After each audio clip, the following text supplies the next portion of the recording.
heating comes on. You buy me orange juice. We're getting good at this. Dreams of clean teeth. I can tell that you're tired, but you keep the car on while you're waiting out front. You pick me up and take me home again. Head out the window again. We're hollow like the bottles that we drain.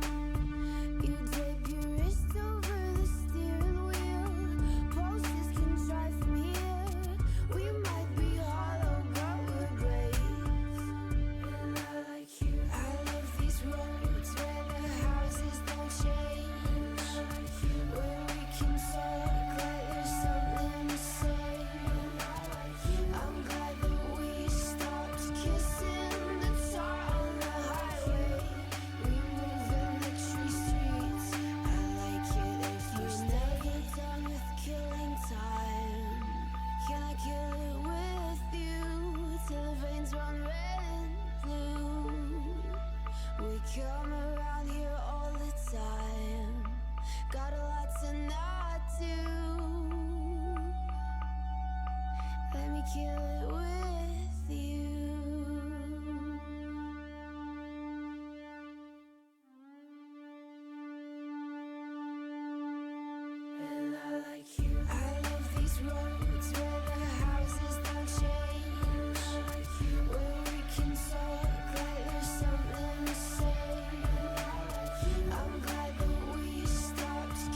Oh my God, a happy Monday, everybody.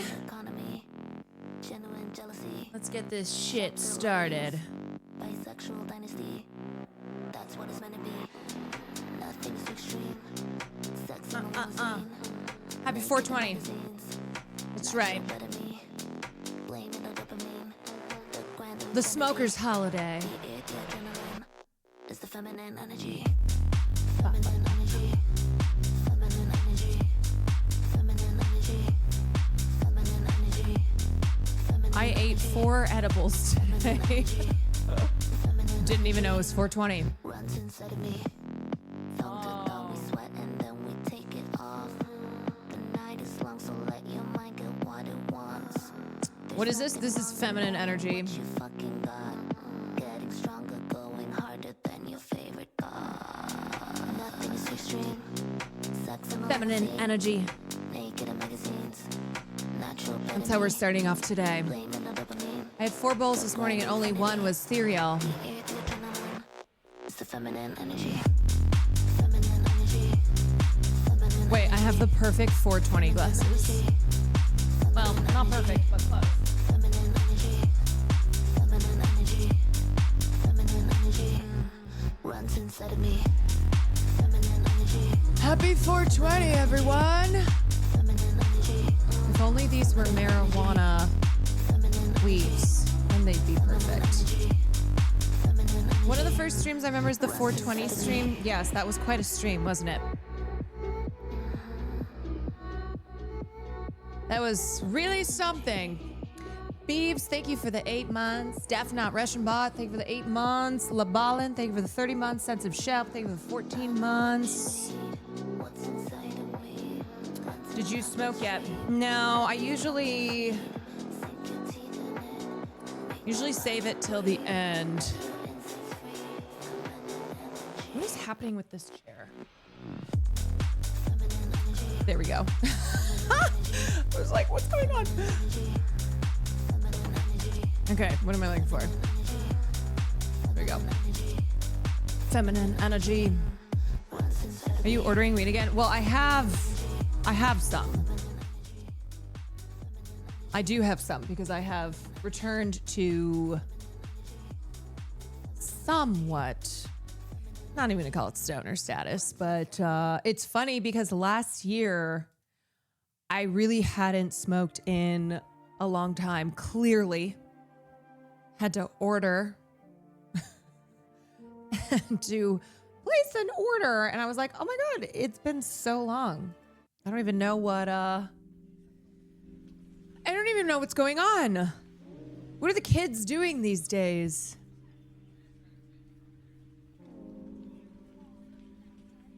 What's happening? Our beep beep beep beep beep beep beep. We almost lost her. Yes. 1 joint for every depressing or upsetting news story you cover. Do you feel like talking about the podcast? Girl, I'm asleep. Question for you, Caroline. You can choose. Also, I love that Sam made herself taller than me in this game. I was like, oh, I noticed. She sent me a screenshot. I was like, I noticed you're taller than me in the game. What's up with that? She's like, oh, well, I just wanted to be taller. Between the podcast and the NL Super Cruise, what's in She's the tallest one. She also told me that she made Timmy Game Guy and he immediately hit on me in the game. What old thing do you want to talk about? I guess I picked the podcast. Really? Well, if that's the case, we're gonna get along just fine. Oh, we handled it be well. friends. Okay, good.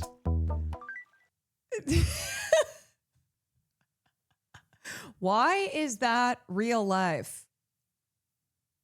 She is the tallest on the island. I'm like, has she secretly been harboring this dream to be taller, to be the tallest? Did y'all notice Sam was like, I'm going to make everyone bisexual and then only did it for herself? Interesting. It's very interesting. Her chat character and you also became friends kind of parasocial tea. When game reflects real life, all shorties want to be tall.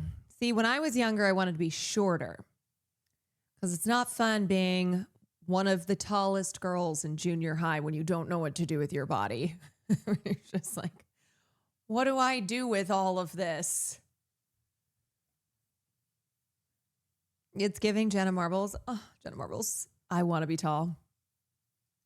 Yeah, I mean, I think it's also you want to be what you're not. A very grass is greener. Check out this clip. Ah, yes. Oh, hello? Wow, 1 year ago today. 1 year ago today, I will have you know that I've come a long way since this incident. Hi, I have a question. I got one of the Turn weed vapes. How do I smoke it? That is a perfect fucking clip. It just ends there. Also, shout out to the weed guy on the other line. He was so nice. It was very chill. Ranch, thank you for the 12 months. Beeves, thank you for the 8 months. He was a chiller, which makes sense because he's a weed guy. To celebrate the holiday, yes. Get out of here, Dewey. What are y'all doing in here? We're smoking reefer. And you don't want no part of this Shit, shit. where's my water? You're smoking reefers? Yeah, of course we are. Can't you smell it? No, Sam. I can't. That sounds like me. We're smoking the reefer. Come on, Dewey. Join the party. No, Dewey. You don't want this. Get out of here. You know what? I don't want no hangover. I can't get no hangover. It doesn't give you a hangover. Well, I'll get addicted to it or something? It's not habit forming. Oh, okay. Well, I don't know. I don't want to It's not overdose habit on it. You can't OD on it. It's not going to make me want to have sex, is it? It makes sex even better. Sounds kind of expensive. It's the cheapest drug there is. You don't want it. I think I kind of want it. Okay, but just this once. Come on in. What do I do? Like this. You don't want it.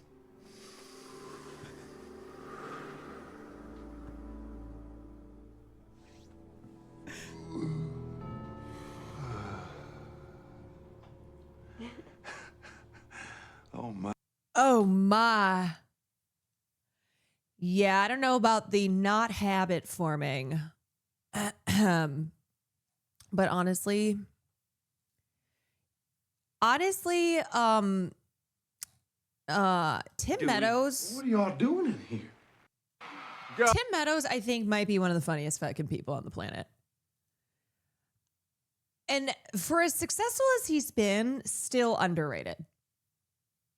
Underrated, deserves so many more opportunities. When he popped up in Peacemaker, I was like, oh yeah, reminder, Tim Meadows is one of the funniest motherfuckers on the planet. Died so much during Peacemaker. A perfect performance. His bird blindness. Wait, hold on a second. Is that where I got it from? Not bird blindness, but all my other blindnesses. My horse blindness in Red Dead Redemption. I fear I may have gotten it from Tim Meadows' bird blindness in Peacemaker. I assume that's what you were referencing. No, I just like in my head said I have horse blindness and also map blindness and reading instructions blindness and people blindness. But now I'm like, wait, I think I might have gotten this from Tim Meadows in Peacemaker. Just game blindness in general. It happens. There's many of us out there. There's more of us than we know. So anyway, it is Monday, and let me see what's going on in my life. I have a pickleball tournament tomorrow. I have played pickleball now a total of 4 times. One of those times I almost went the way of Charlie Kirk's mentor and died because I took out the entire pickleball court. So tomorrow I'm competing in a serious tournament. Will it be streamed? No, it won't be streamed. But the one thing Will said is last night when he got home from Vegas, he said, Caroline, I have only one requirement for tomorrow. And I was like, what's that? He said, we are not losing to Alex Botez and one of the Try Guys who she's teamed up with. I was like, heard. Copy. Let me see if I can find it. Hold on. Okay, wait. Oh, it's Zach. Zach is teamed up with Botez. Will picked the perfect team name for us. Are you ready for this? Rogers and Hammer Time. When he told me that he chose our team name and that's what it was, it was honestly, it was a moment for me. I was like, Rogers and Hammer Time. It's perfect. I was stunned. Truly.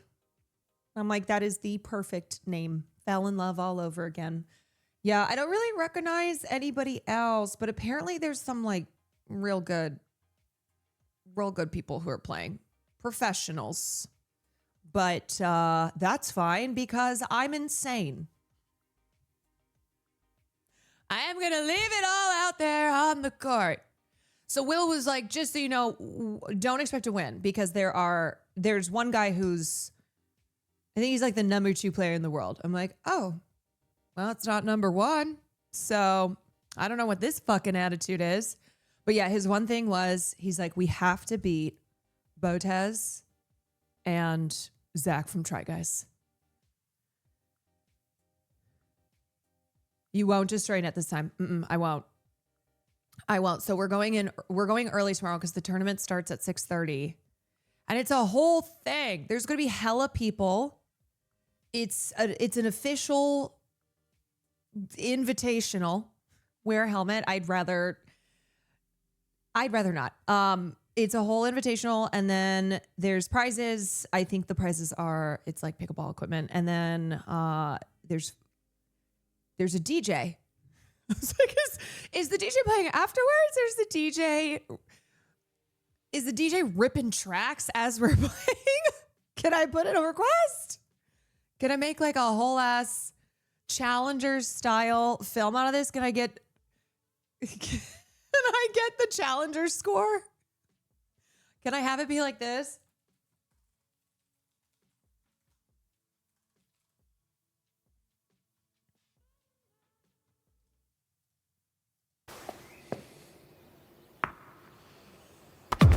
Except pickleball.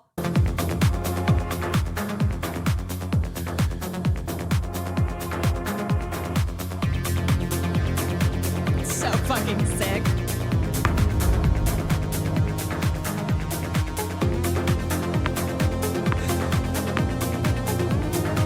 I've been waiting 2 years for a tennis match between Will and Austin with you in the middle.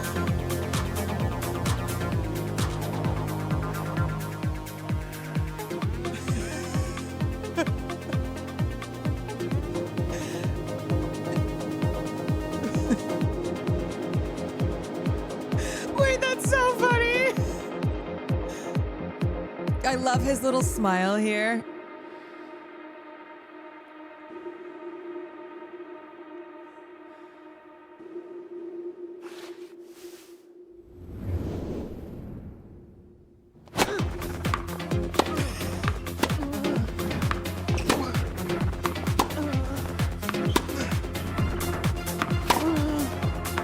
I don't care what anyone says about this movie. This scene alone makes it a fucking classic. With the score, with the gay tension.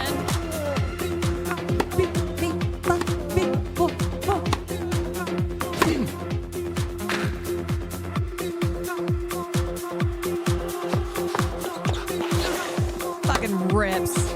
Yeah. Me versus Try Guy.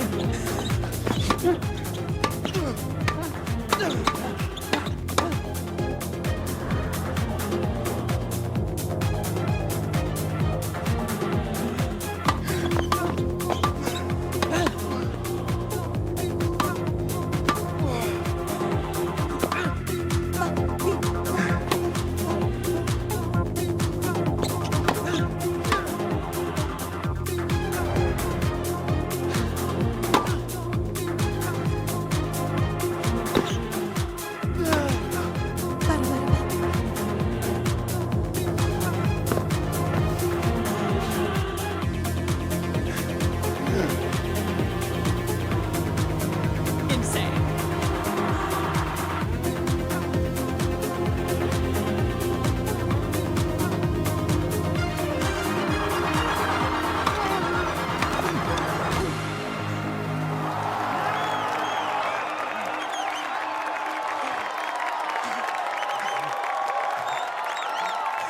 And now Kiss.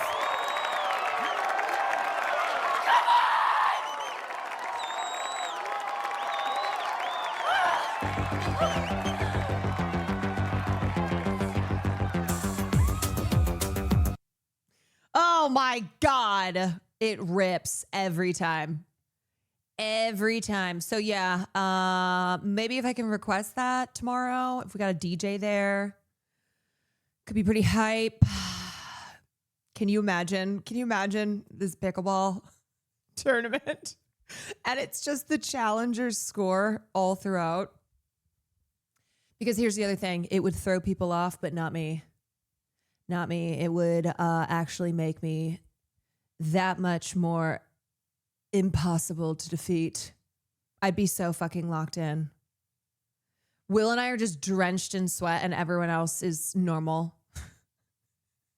Just dripping in sweat with this intensity. Beep, ba, ba, beep, ba, ba, ba. You're like, oh my God, I thought this was like a fun thing. What is wrong with these two? What's going on here? Don't worry, Caroline. Any day now, all the Academy voters are going to start actually watching the nominated movies. Oh yeah, one of these days. I'll probably be dead by then, but one of these days.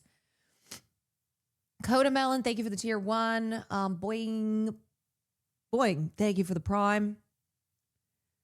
What would be the worst sport to do a homoerotic montage to? Curling?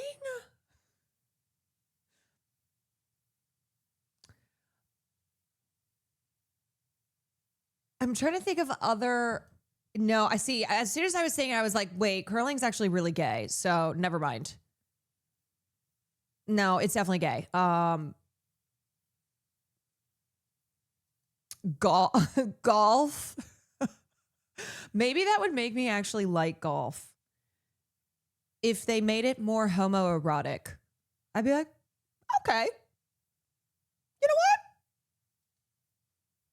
I think I'm into it now. Bowling. That would be iconic. A Challengers, but it's bowling.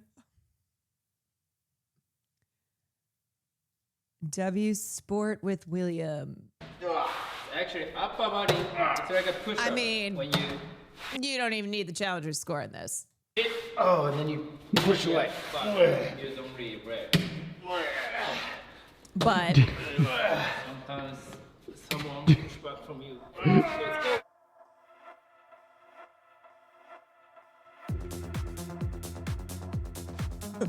however,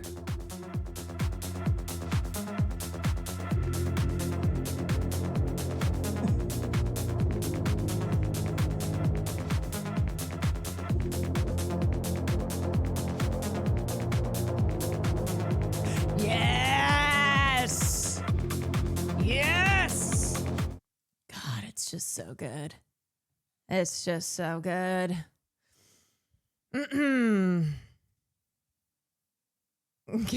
Caroline had pickleball. Oh, God. I'm actually nervous for tomorrow. I'm like, if I just could have maybe one more month of pickleball, then I would really feel like, I could destroy. But I am athlete of the week. Never forget. I just have to tap into that, you know? 16 years ago, however long ago, 15, 16 years ago,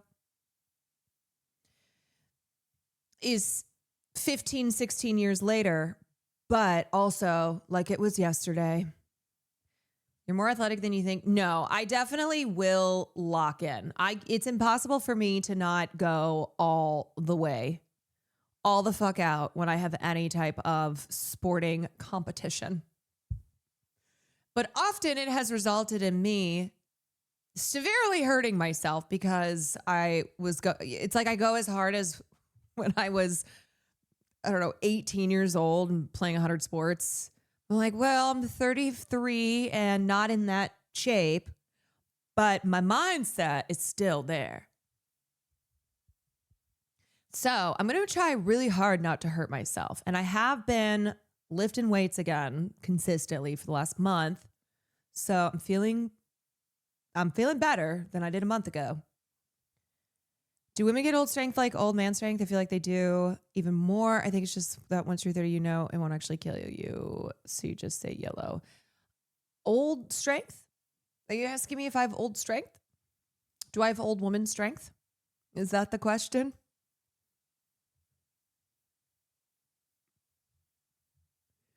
Am I going to be able to tap into my old lady strength tomorrow?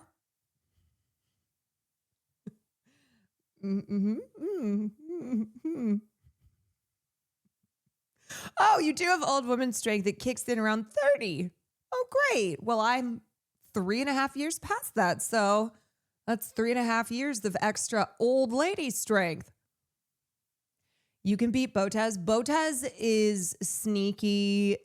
Not even sneaky. She's competitive. She's got that dog in her. So I just haven't seen her at pickleball. So I don't know where she's up to, where she's at right now. It's Alex Botez, but I don't know where she's at in her pickleball game. You know what? I'm going to text her right now, actually.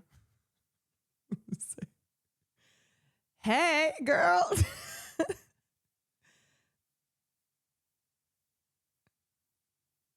Pickleball tourney tomorrow. Where you at in your p-ball game?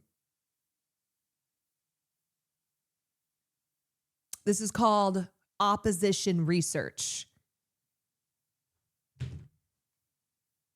This is called me being like, hey girl, what's up? Saw that we're both doing this tournament. Where you at in your p-ball game? Does that sound bad? P-ball? Is that not cool?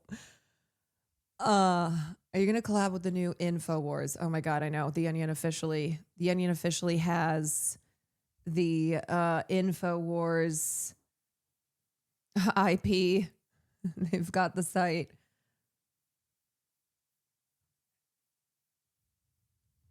Definitely not cool. It sounds like P-ball. Oh, okay. Well, I was trying to make that happen.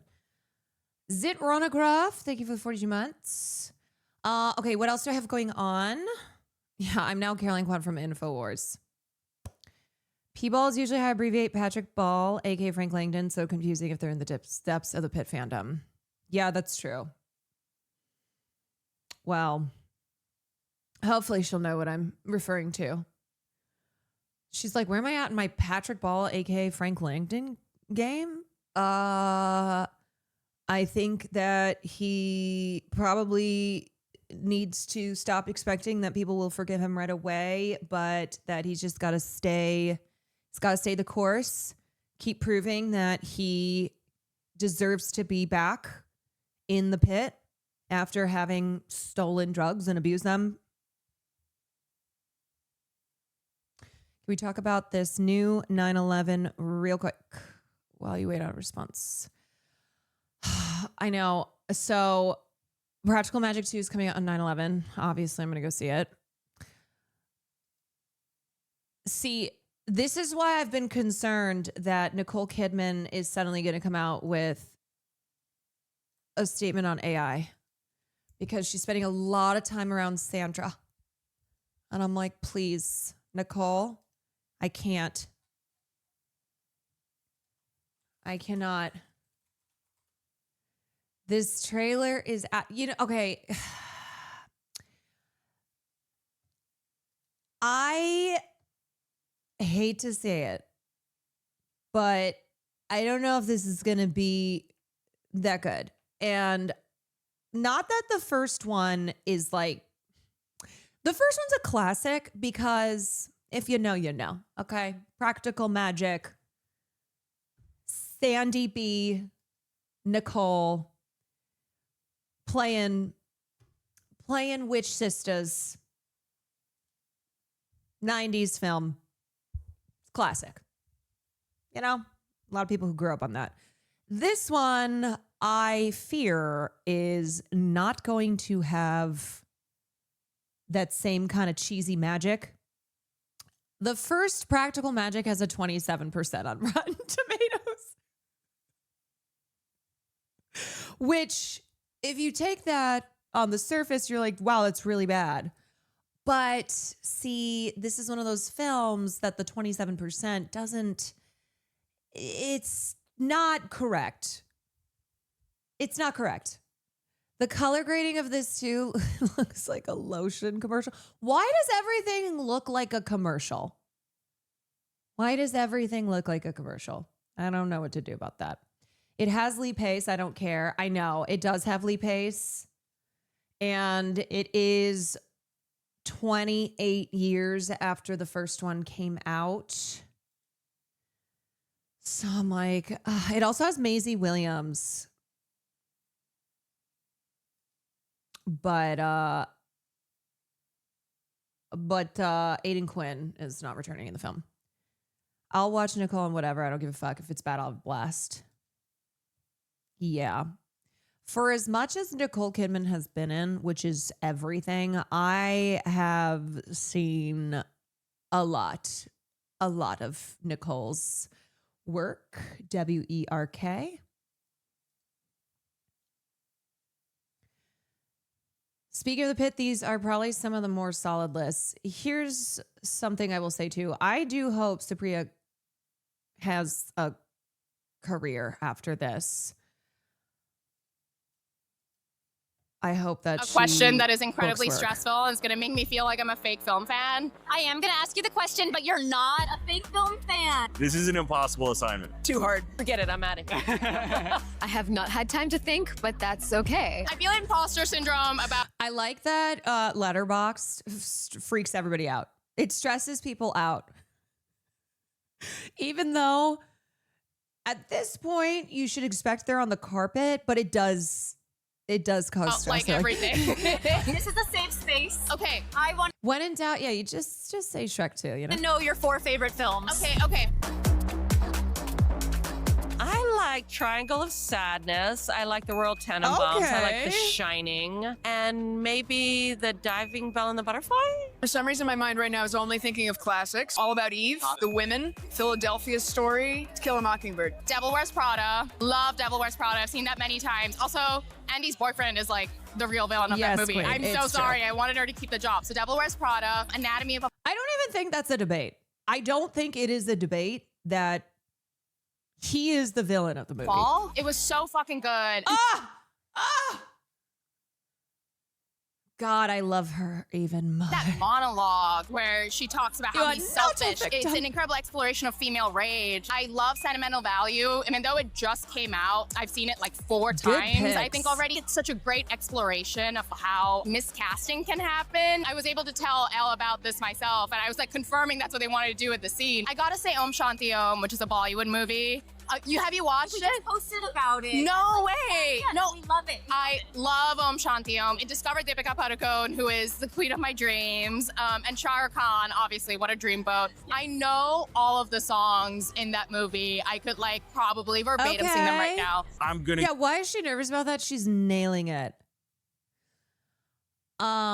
Did you see Supriya coming out about her gender identity? Yes, I read the essay. It was beautiful. The Matrix. Oh, brother, She's where very art thou? smart. Just for currency, I really love Sentimental Value this year, so it's going in my top 4. The movie that made me want to become an actor is One Flew Over Cuckoo's Nest. Loved the book. I read the book growing up. Then my dad put the movie in front of me, and I was like, this is the sort of project I want to be a part of. This is the story I'd want to tell. Fingers crossed, we still got time. Parasite, an obvious first one. His social commentary in general, he's like one of my favorites. Oh, Past Lives, probably. It broke my heart. I was wearing a white t-shirt to the movies that day and I came out and it was see-through. It was horrible, but I love that movie. She's the Man. I think Amanda Bynes' performance in that is the most underrated comic performance of all time. Yes. I don't want to say Shrek. Oh, people will love if you say She's the Man with Amanda Bynes showed why she was one of the greatest comedic actors of her generation, which I guess is my generation as well. She has such incredible physical comedy in that film and timing. Unfortunately, Shrek. I was like a funny brown girl growing up, and there was not much representation for me, so Shrek was like my She doesn't say representation. Shrek too, though. I fuck with Shrek heavy. I think he's great. I have a secret Letterboxd account that's just me being like, Shrek. Wait, this is such a funny but iconic lineup. Parasite, Past Lives, She's the Man, Shrek. He's great. And like other movies, reminds me of Shrek in this way. Thank you. Everything comes back to Shrek. Oh, thank you. Do you want one? Up there with Shakespeare adaptations overall. Yeah, absolutely. I will never, I don't know if people have caught on to this, but I reference the "do you like cheese" line all the time in my real life and on stream. I'll just always be like, "Do you like cheese?" Because that fucking sends me. When Channing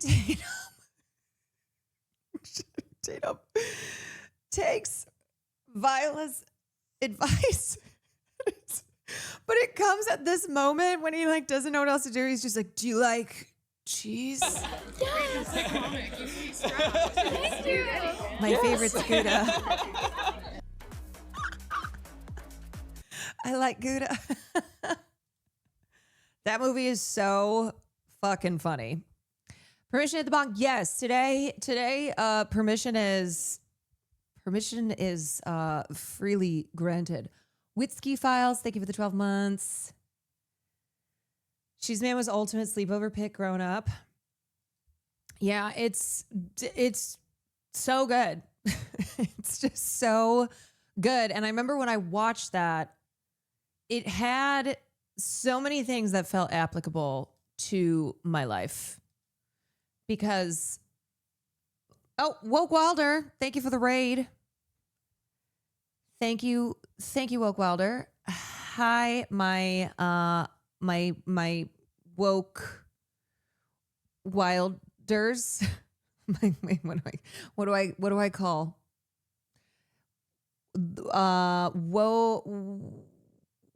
Woke warriors, the wokies, the wokers. Woke warriors is pretty funny. Hello to my woke warriors. Wow, I can't even say that. Hello to my woke warriors. Welcome in to more woke. We too woke over here. We don't have Shakespeare adaptations like She's the Man anymore. We are in desperate need of a great Shakespeare adaptation. Because it's like 10 Things I Hate About You, She's the Man. You know, they were really nailing it in the 90s and 2000s. Lost the recipes. How many weeks did you do today? Not any yet. Lion King. Yep. She's the Man who spoke to me very deeply as a jock tomboy who came later as a lesbian in college. For me, I played, I was in a play, and in this play, it was an all-woman cast, and so we played multiple roles. God, I can't remember what the show was. And I played a role of, it was like a modern play that took a bunch of famous female authors. So I think I was playing one of the Bronte sisters. And so I had to dress up as a man because the character, it's like I was dressing as a man because the Brontes wrote under male pseudonyms. Anyway, I can't really remember. But I remember playing that role and I felt so empowered in it. And I was like, what if this is how I actually have my career in theater? It's like, what if I have my male pseudonym except I dress up as a man? Yeah, it's a reverse Mrs. Doubtfire. Anyway, yeah, I also played soccer. So Viola in She's the Man, wanting to just play soccer. I was like, I feel that. I do. Ace, thank you for the 6 months. Dustin Allen, thank you for the 2 months. And then I don't have anything else to report on besides the pickleball coming up this week. I might end up switching one of my stream days. Right now I have myself set for PM streams this week, but I am trying to finish reading this book that's all about pink pilling, and I'm trying to get a hold of the author to set up a conversation with them. Their name is Lois Shearing, but I can't find them on social media, but I do think I think they have an email or something out there. But I want to set up a conversation with them. And then I reached out to Kylie Chung, who wrote the piece that I talked about last week, because I want to have a whole conversation specifically about pink pilling, which is the basically pink pilling is red pilling, but for women. So it's shit I talk about all the time, but it's the right-wing radicalization of women via content that seems to be apolitical on the surface, but really is not. And Kylie writes a lot about abortion and birth control and reproductive rights. And so she wrote the piece because a lot of content right now is being pushed that is spreading propaganda about birth control being dangerous. It's not just trad wife stuff, yes, but I think a lot of people think of just trad wife when they think of, these kind of radicalizing pipelines for women, conservative coded content on the internet. But there's a lot more going on. What are some examples of pink pill propagandists? I mean, Candace is the number one, although Candace is more overt in her ideology, but there are a lot of TikTokers and YouTubers, a lot of people in like pop culture, celebrity news, wellness, true crime, lifestyle. There's a lot of lifestyle type of content creators, beauty, health, etc., who are pushing this conservative rooted or conservative ideology. Have you ever watched or listened to Dua Lipa's podcast about books? She has some excellent interviews on modern feminism. She do be reading.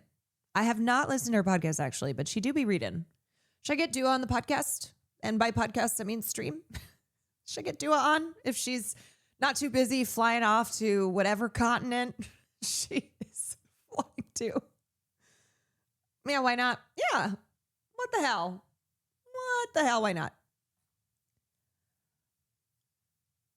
We're great on a bit fruity this week. Thank you, No Rain. Quancast twin. Well, this is what we got for now, but it's in the cards. It just is not materializing yet. Are you excited for Practical Magic 2? We actually just talked about it, and I said I do not think this is going to, no pun intended, recreate the magic of the first one, but I will be watching it. She looks sleep deprived in some interviews because she travels so much. I love whenever Dua will post. Okay, wait, actually I had a realization. I think the reason that Dua's constant traveling and luxurious vacation life is something that people talk about all the time is because she posts about it. She posts in a way that influencers do, because influencers are always posting about that stuff, but there's a difference because she is a pop star. She's a celebrity. And I think maybe people aren't used to it so much because celebrities are vacationing all the time. Don't not think that celebrities aren't constantly on vacation, especially if they're like 20 something and hot and rich like Dua Lipa. But Dua be posting. She is a poster, and I love when she'll post like went on this trip or whatever, and everyone's like, yeah, girl, we know. Celebrities at that point typically don't want people to know that they aren't home. Yeah, it's more of like paparazzi pictures will snap photos or paparazzi will snap photos of celebrities on vacation versus Dua taking a bunch of photos like the internet's her diary. Yeah, I mean, it makes sense. I get it why you wouldn't post. Dua Lipa is by far my favorite literature interviewer. If you've never watched her interviews, she's fucking incredible. I'd highly recommend. I think she's a pretty smart cookie. So I have not checked out her interviews and podcasts, not because I don't see any value to it. I just haven't gotten to it yet. She posts about trips, books, Palestine, Kosovo, foods, and raves. She's like stars. They're just stars. They're just like us. There's an art tip, and I'm talking about how she conducts interviews with authors she should be reading, but also she's a great interviewer. I love when it's like someone is extremely talented in one area, but could absolutely do this other thing. And I don't feel that way a lot about celebrities, because a lot of celebrities are just doing things these days to do them. It's like they all have a podcast because it's just like, that's the medium. That's the thing to do, but not all of them should actually be podcasting, or they'll be doing some type of content. It's like, well, actually not all of you should be doing that, but everybody is just doing it these days.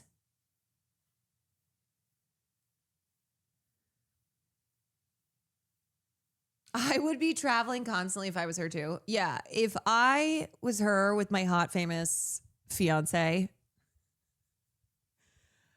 and the two of them reading books and being hot, it's like, yeah, we read books that we're hot. What do you do in your spare time? We read and we're sexy. I often think of celebs as airheads. That's why I do a surprise everyone. Well, a lot of celebrities are stupid. They are not smart. Is this the author of the book you're reading? Wait, yes. Wow. You are so much better than I at finding. See, this is confusing because their Instagram name is Lake Faith. So maybe that's why I couldn't find, because I think I was just putting in Lois Shearing. We got CIA in the chat. Okay, I'm going to follow them on Instagram. Although if they don't follow me back, I can't message them. Okay, thank you. I appreciate that. I was semi AFK, but if Lois Shearing was mentioned, I think I heard something about trying to find socials contact info. She has her email on her event page on her site, if I heard wrong. Yes, I did see that. I know that was for like speaking engagements, but I went, well, I mean, technically this is a speaking engagement. Anyway, I have to finish this book first. I just got it, and I meant to do a lot of reading today, but that didn't happen because still dealing with personal stuff that I mentioned yesterday. So hopefully this week I can knock it out. Okay. Here's what we've got for today. Here's what we've got for today. So I am going to be discussing the updates to sorry, this is about to be a hard pivot. I'm going to discuss the updates in the David case. He has officially been charged. Sorry, it was a little confusing. I realized the last time I covered this when he was arrested. He was arrested in connection, but he was officially charged today. And the charges are very serious. It's not just first-degree murder, which already is a serious charge, but he has been additionally charged with special circumstances. And there's a few of those. And so that means that because of these special circumstances, the charge carries a maximum sentence of life without the possibility of parole or the death penalty. And the Los Angeles County DA has said that the office has not decided on whether or not they're pursuing the death penalty, because remember, California still has the death penalty for certain it's let me get this exact, because I know they had put a moratorium. Okay, yes, the moratorium was imposed by Newsom in 2019, but in 2021 the Supreme Court upheld the state's death penalty rules, though as of 2024, executions have yet to resume. So they have not put anyone to death despite the moratorium being lifted.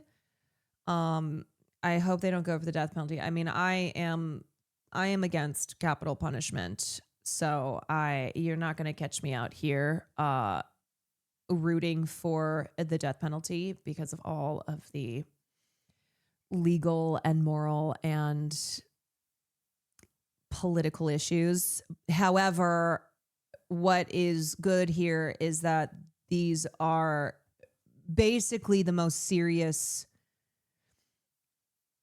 This is the most serious charge that they can bring against him. And I will tell you, I saw him in court today, not literally, like I wasn't there, but I saw a clip of it, and it filled me with rage. So seeing him sitting there, almost acting bored, and the fact that they are requesting a prelim hearing. His team is pushing for one because they're thinking that if there's not enough prosecutorial evidence, that the judge could end up tossing it out. Sorry, this is a dumb question, but how's the death penalty carried out? Is it like a syringe shot or something? It depends. Often it's through injection, but they have various means of carrying it out. So it just depends on the state. I thought they would charge him with something lower to have it stick. I'm surprised. Well, I feel as if, well, I don't want to do guesswork too much, but here's what I posted on here's what I posted on Twitter, because this is what's really bothering me. As always, this is not about one individual who committed a heinous acts. This is about people around David, his team, his larger circle, people who knew Celeste. I did not name specific names, obviously, but there's no denying that there are other people who were aware that Celeste, a child, was being abused by this adult man. Okay? And I said, obviously, he's responsible for what he did to Celeste and deserves the consequences for his heinous crimes. But I also keep thinking about all the people who failed to save this child, the ones who knew he was abusing her, yet did nothing about it. And I think people, every time a horrible situation like this happens, they want to view something as just an individual act rather than how it is a measure of societal failings. Because this child was failed on every level of society. She was not just failed by individuals. She is a product of a failed society. This was years that she was a victim of in an abusive situation. Years and years. So anyway, we're going to start off with this story. And then I also want to talk about Ben McKenzie's crypto doc. And I would like to get to covering that wild story in Wired about MSG, Madison State Garden. I'm like, why? Madison Square Garden's panopticon surveillance machine. Jim Dolan loves to spy on people. And then let's see what else I have. I think I have one other thing. Okay. Anyway, let us start off with the updates to the David case. Where is my playlist? Yeah, honestly, MSG, mass surveillance garden. Yep, that's what's happening. Did you hear people made threats at the court? What? Okay, well, let's start off with here. So again, today I am announcing the charges against David Anthony Burke, the musician known as David, spelled Miss Pac-Man, thank you for tier 1. Momo, thank you for the 16 months. In connection with Earth the Dog, thank you for brutal 11 months. and horrific murder of Celeste, a 14-year-old at that time. These charges include the most serious charges that a DA's office can bring. That is first-degree murder with special circumstances. The special circumstances being lying in wait, committing this crime for financial gain, or murdering a witness in an investigation. These special circumstances carry with it, along with the first-degree murder charge, a maximum sentence of life without the possibility of parole or the death penalty. The determination on whether or not the district attorney's office will seek the death penalty will be made at a later time. I swear to God, these press conferences always have the worst audio. But at Before least I get into the actual you can hear it. charges, and there are additional charges against Mr. Burke, including continuous sexual acts, lewd and lascivious sexual acts with an individual under 14 years old, and mutilating a human remains of a body. Before I get into so the witness he's referring to is Celeste, because according to prosecutors, David's motivation for murdering Celeste is that she had said she was going to expose him for having abused her, for grooming and raping her. And his album, his debut album, Withered, was set to drop. And so 2 days, this is according to the prosecutors, 2 days before the album dropped is when he murdered her. the description So they're saying the motivation was to preserve his career. of these charges and their seriousness, I want to look at this as a parent.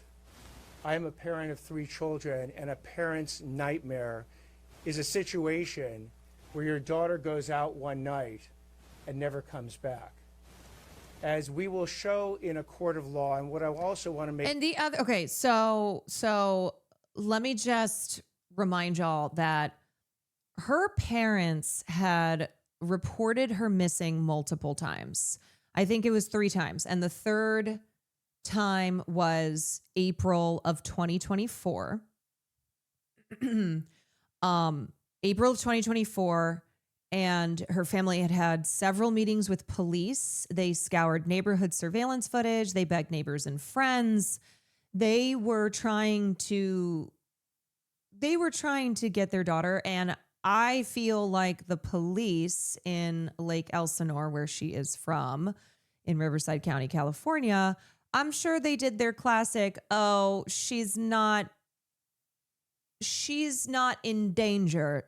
She's a runaway. And because Celeste comes from a socioeconomic background and was a child of color, and all the other all the other reasons that somebody like her is failed by society, I'm sure that they didn't do their diligence on this. I'm sure that they didn't give a shit that this 14-year-old, who, mind you, I believe this first happened when I think the timeline has her at as young as 12, maybe even 11, but 12 when she first met David.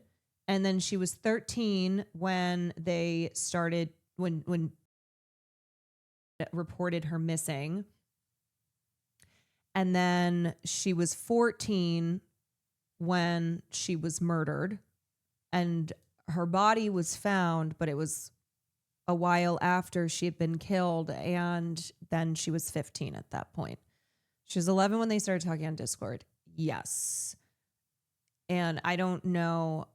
So I don't know the exact specific timeline. A lot of it is people kind of putting things together from pictures and from messages and other stuff online. But she was a child, even when he killed her. She was 14 years old. Sure about that the understanding of these charges is clear. Is my description of these charges is not evidence that we are going to present in court. Another brick, thank you. These charges, in fact, will Cute not sushi thing for be 3 evidence months. in the court.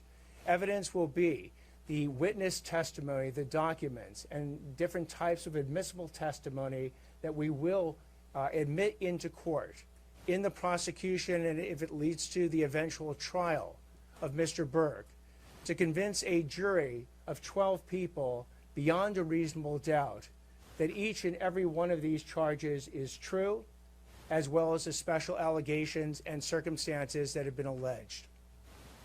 Now, back to this being a parent's nightmare.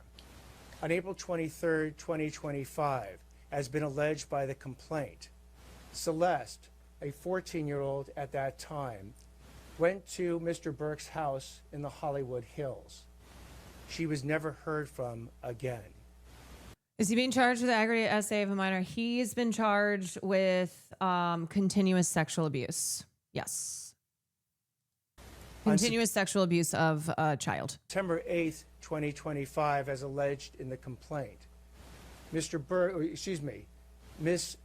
Celeste remains, her dismembered and decomposed remains were found in 2 bags. No, he's been charged with murder as well. Trunk of a car registered to Mr. Burke. Thereafter began an investigation. The investigation was to determine who killed, who murdered Celeste. And remember, this sick fuck went on tour.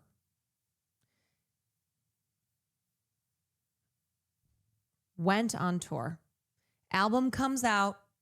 He goes on tour and then had to cancel the rest of the tour, but it was underway. And months before. That investigation was carried out in unison and in partnership between the LAPD's Robbery Homicide Division and the District Attorney's Office. At every point in the investigation, through the arrest and the filing of charges, the LAPD and the District Attorney's Office have worked in lockstep. There's been no disagreements amongst these entities in deciding how to proceed with this case. Kept performing even when her ultimately body leading to was these found. charges Yeah. today. So what you have as well with these charges is that, again, there are 3 sets of charges that have been brought. The first-degree murder with special circumstances, and again, those special circumstances are lying in wait. That Celeste went to Mr. Burke's home on the night of April 23rd, 2025, as alleged in the complaint, at his invitation, and again, was not heard from again. The second is They're also, the DA's office is saying that the abuse began when she had just turned 13. So that is right now their timeline as far as the charge of continuous sexual abuse. But it seems as if it was even prior to that, that at the very least, he had started to groom her. Is a special circumstance being that this murder was committed for financial gain. As the evidence will show in court, the financial MRD, gain was thank for you. Mr. Burke to maintain his very lucrative musical career that Celeste was threatening. He was 20 on that particular night. when it started. The Because he's third 21 now. charge, in addition to lying in wait and for financial gain, is murdering a witness to an investigation. In this particular case, as the evidence will come out in court, the witness to the investigation was Celeste. And the investigation was into the lewd and lascivious sexual acts committed by Mr. Burke that is the subject of count 2 of this complaint with Celeste while she was under 14 years old.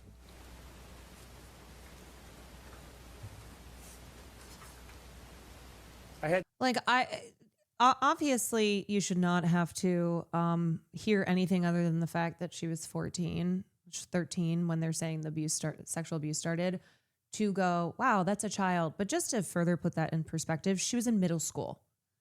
She was in 7th grade, a 7th grader. The chance to meet with some of the family members of Celeste, and their grief is uncalculable as to what happened to their daughter. What they have demanded, what we have assured them that the District Attorney's Office working with LAPD would give them is the proof beyond a reasonable doubt on who killed their daughter, on how their daughter was killed, when their daughter was killed, and bring that killer to justice. That killer that we have now charged is David Anthony Burke. They said special circumstances and financial gain. What was the financial gain? So they're saying that because the motivation was his album was coming out, she threatened to expose him. He killed her so that it would not affect his career. There being the financial gain, that it was about his career. It was about this album, his upcoming tour, finances.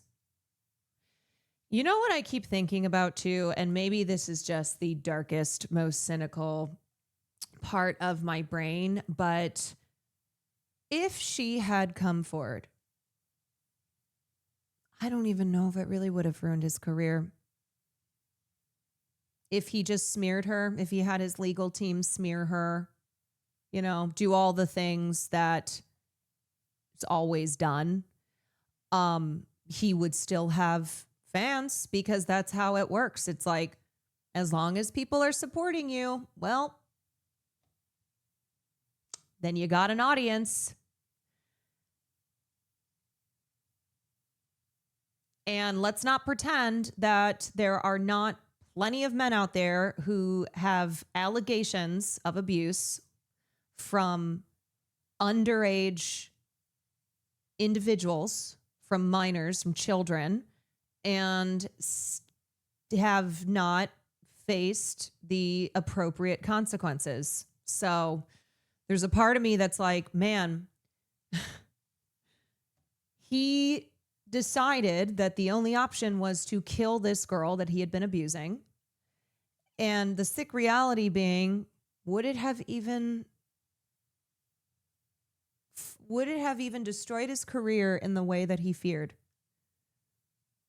No one from his crew bat an eye, because she was clearly, she was around him. She was with him. She was living with him. And I don't know, what the fallout would have been were she to come public, but she's a 14-year-old girl who has nothing, who had nobody.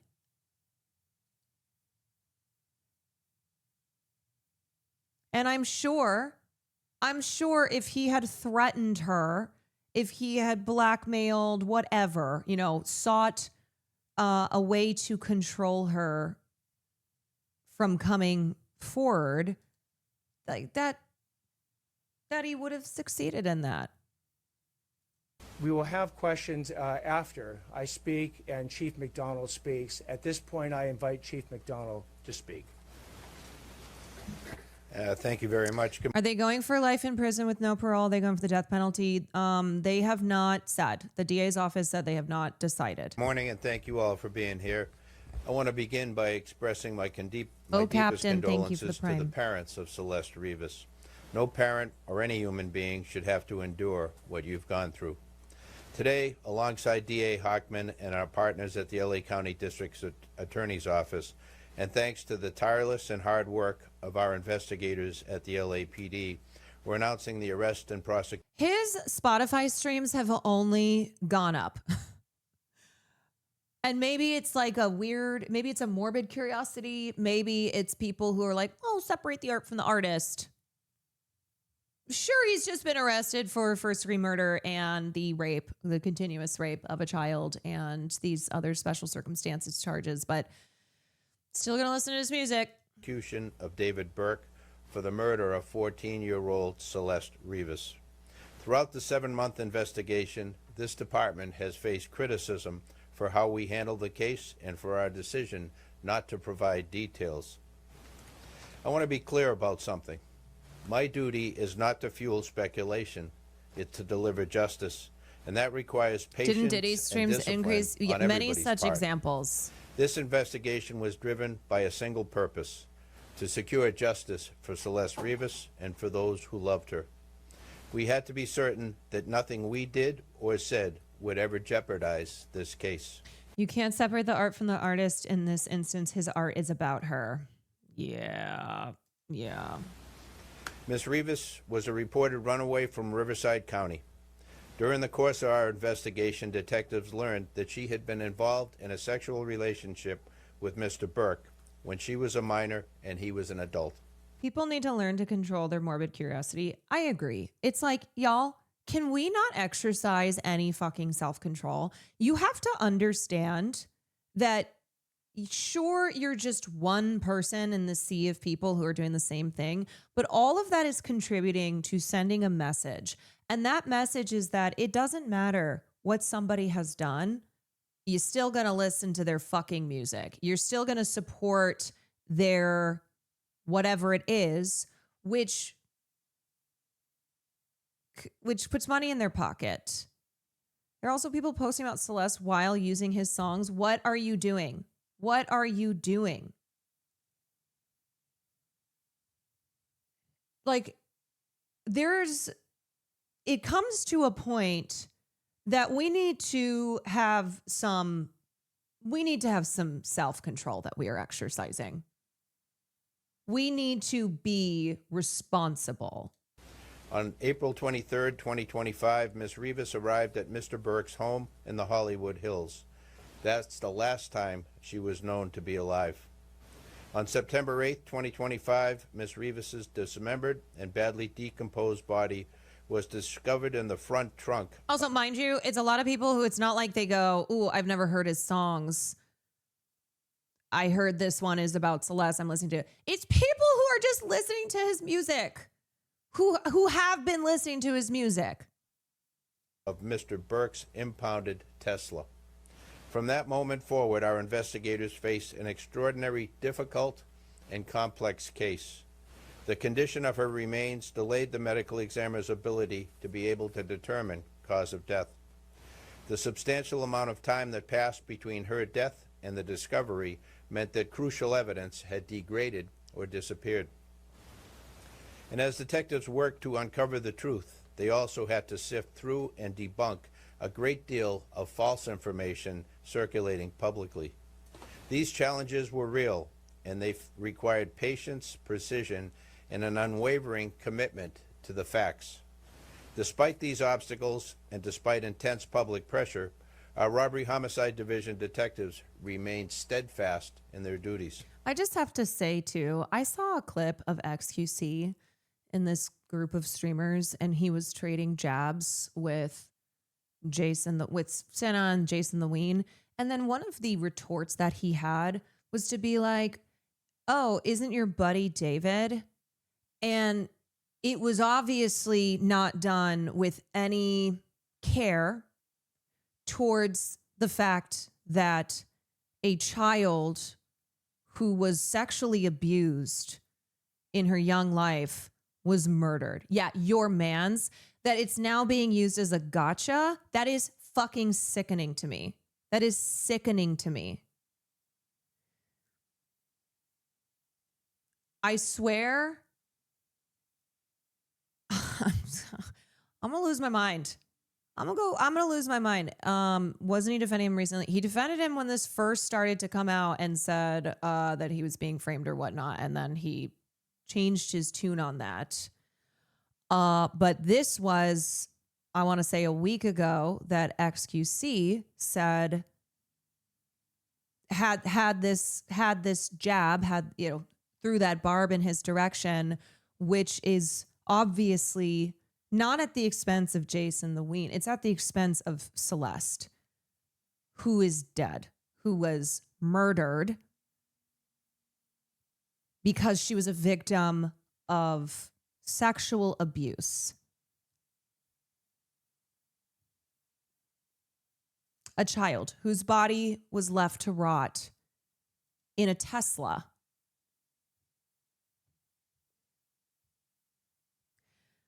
I know I don't expect anything from a lot of streamers that I share space with here, but my God, I beg for just one moment of introspection. Just having any sense of grace, some modicum of decency,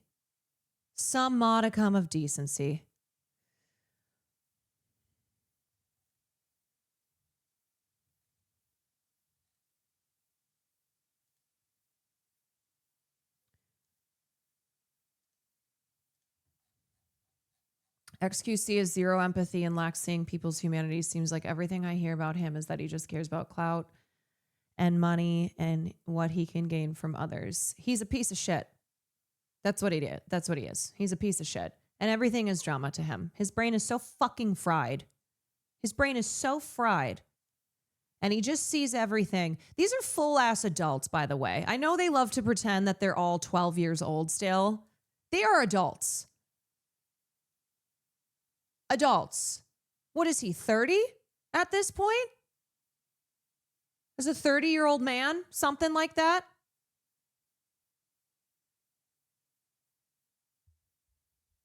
"30 years old. It's ridiculous.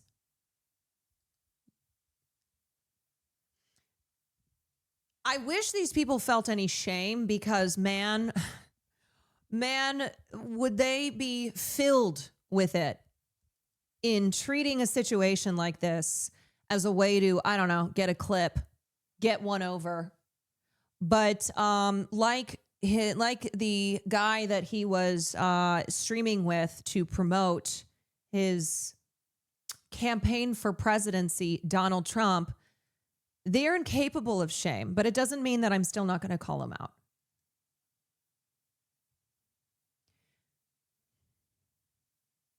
It is just so it's unbelievable to me still. Every time I think I'm used to this, I'm not. Shane Hawk. Oh my gosh. Thank you so much. Thank you. I appreciate your generosity. Stove, thank you for the 5 months. We need to bring back throwing tomatoes at people in the public square. There's no other way for these people to feel shame. I just look around and go, until people stop supporting these people, they will never stop. Until the incentive is removed, then they will only keep going. It's that they are still rewarded. It's that they make so much money. I mean, in X's case, it's getting kids hooked on gambling. That's one of the ways that he's made a bunch of money. You know, it is exploiting children. So I guess maybe that's why he has no problem. He has no problem using the death of this child as a gotcha, because he himself is out here exploiting. Now, granted, it's through gambling, but exploiting children nonetheless, using his influence, influencing kids to be terrible.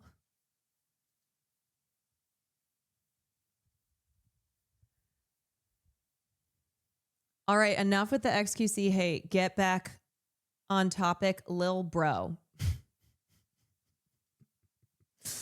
Here's the thing. Yeah, you can talk like that in a phase stream. You cannot talk like that in my stream. Lil Bro? Am I Lil Bro? I'm a 33-year-old woman. I don't think I'm Lil Bro. I don't think I'm a 19-year-old whose idea of content is like, I don't know, calling women whores, but then using them for content.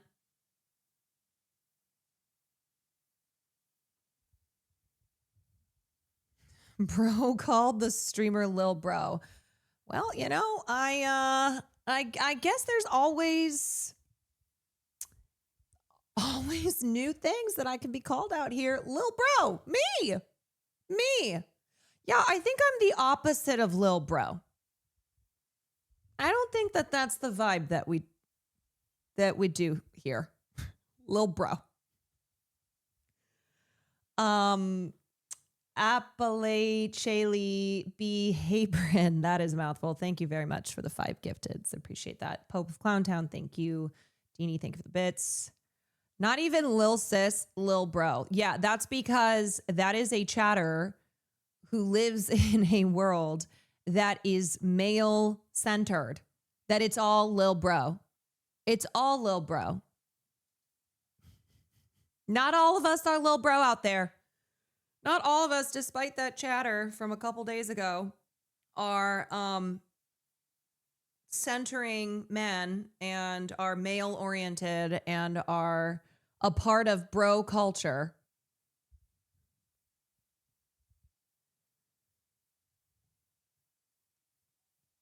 Does that mean that guy was like 40? Probably. Yeah, talking like a 12-year-old. Yeah, it could have been a 40-year-old. Caroline Kwan from Lil Bros. Well, that sounds cute when you say it. Oh my God. Look, I have a Lil Bro, okay? I am not Lil Bro. I have a Lil Bro.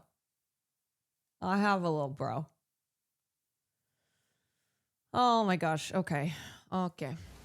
They recovered and analyzed a substantial amount of digital and forensic evidence. They stayed focused, disciplined, and committed to uncovering the truth. Their work, in close collaboration with the District Attorney's Office, has brought us to this moment today. I want to thank the District Attorney and his team, I have to as get my always, water. for I'm their sorry. I'll be right partnership. back. This case demanded coordination, persistence, and a shared commitment to justice. Also, thank you to our media partners for showing up today and for sharing this important message with the public. And finally, to Ms. Rivas's family, we cannot undo the pain you are feeling. Our hope is that today brings some measure of accountability and a step in the journey toward healing. Please know that the Los Angeles Police Department remains fully committed to seeking justice on behalf of your daughter. Thank you. So at this point, we'll take questions. Anything more you can tell us about the fact that she was a witness in the coming investigation, that she reported the abuse, who was doing that investigation? The details of the allegations that have made, particularly with that special circumstance, will be produced in court. Here's the thing, too. As an internet creator with influence,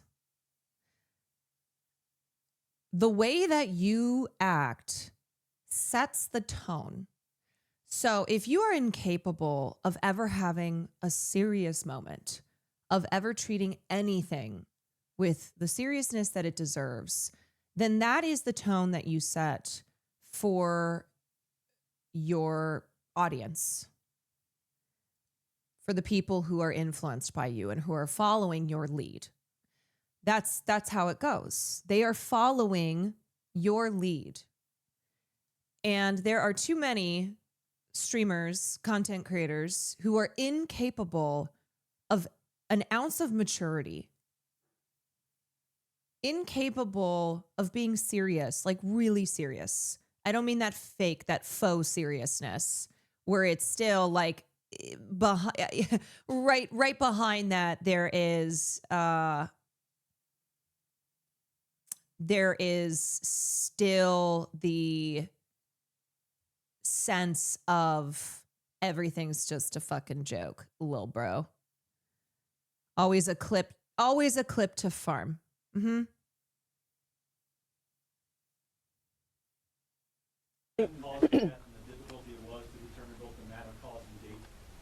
So with respect to the coroner's report, How do you cover this topic without falling into the icky, gawky tendencies of true crime podcasts?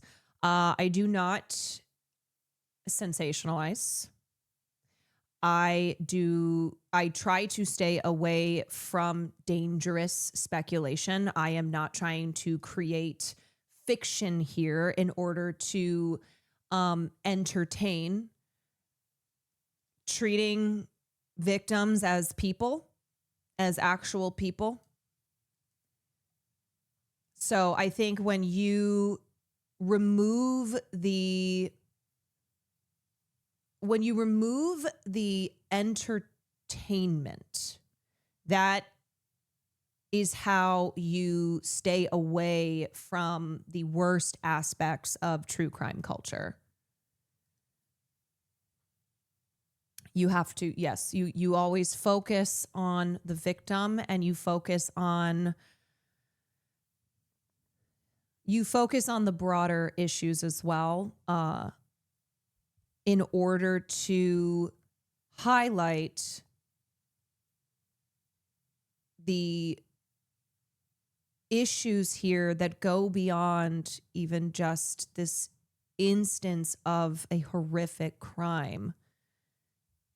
So yeah, stay away from sensationalizing, stay away from leading with a focus on entertainment. Remove that. Always center the victim, and always look at how does this represent the issues in our broader society, because there are more Celestes out there. And that's who I keep thinking of. I keep thinking of Celeste, and I keep thinking of the other Celestes out there.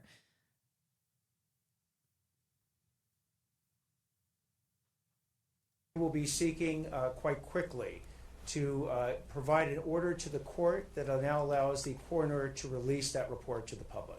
Do you believe that he And I made this point before, but I understand that he has some songs and lyrics that point to this abusive relationship that he had, but I advise people to stay away from believing that in a court case that lyrics should be used as evidence because we know that typically Black and brown hip hop, rap, people in that genre of music are targeted by the injustice system, that is often used prosecutorially to try and charge and then find guilty rappers and hip hop artists. They are disproportionately targeted by, I mean, this happened in Young Thug's trial. And so it's a bad precedent to set. And there is a lot of other evidence here that is important to focus on. So I'm not saying that there's no, I'm not saying that there's no signs, no clues that seem to be in his music, especially his songs. He has a song called Celeste. There's some lyrics in particular that point to this acknowledging that he's abusing a girl. But as far as in a court of law, that's not something that we want to encourage being used as evidence. The finding of the body of Celeste's body or her remains. Why has it taken so long for an arrest to be made? I think the police chief got it right, that in a situation where you don't have an eyewitness account, or we can't point to a video that shows the killer killing someone, you have to go through the very rigorous and thorough investigation to look at all the digital and forensic evidence. You have to speak with witnesses, often who are cooperative, and some who are not cooperative, in order to obtain all the information necessary to decide who did what, when, how, and what their mental state was at the time. I was a super casual listener of David, but once the initial report of the impounded car came out, I immediately blocked him, unliked his songs, completely removed his artistry from my life. What? You mean that is a thing that people can do? That is what we've been doing over the last, between September 8th. Yeah, if roughly, lyrics mattered, Kid Rock and Ted today Nugent when would we be on the bring stand these defending the charges shit they sang. on Right. April 20th. Right. So again, that's it's not the type of case that you want to make sure you get prosecutors will maximum go after. information. And by the way, if there's anyone out there that has material information about this particular murder or any other actions taken by Mr. Burke, please come forward to the Los Angeles Police Department, come forward to the LA County DA's office, and report that information. Mr. Hochman, there are other people who were aware of this relationship. Is it possible that you will be arresting other people within his circle, and did he act alone in this death? Again, with respect to whether or not... Also, I just want to point out something that may seem small, but it's really not. It's important. So the language that we use is crucial. Prosecutors say David murdered Celeste Rivas to protect his music career because she threatened to expose him for having sex with a 14-year-old. You cannot frame it as this because it's not having sex, it's rape. A child cannot consent. Point blank. That's it. And when you rhetorically frame rape as having sex, that reinforces that this is not rape, but it is sex. Sex with a child, but that still reduces the seriousness of it. It minimizes it. So I know that people are scared of the word rape still. I know that it is something that still kind of has shock to it, but we have to accurately label things as they are, and sex with a 14-year-old is rape. Okay. Thank you for coming to my TED Talk. If there's any other individuals or we're going to take any other actions, you will know about them if we do, but at this point I'm not commenting. Do you believe that you know how she was killed, beyond it being homicide? The actual cause of death? The coroner's report will be released shortly. Because it is not currently released, I'm not going to be commenting. But was it determined, not that if you won't say what it was, but has it been determined how she was killed beyond it being homicide? The coroner has made a determination on how Celeste. Even the judge overseeing Giselle Pellico's trial didn't like how often they were using that word. It's so insane. People more scared of the word rape, more shocked by the word rape than the actual act itself, than the actual prevalence of the act. Died, and at the point Fucking that the coroner's absurd. report becomes public, we'll be able to comment. Was there a specific breakthrough last week? Is there physical evidence that ties David to this murder?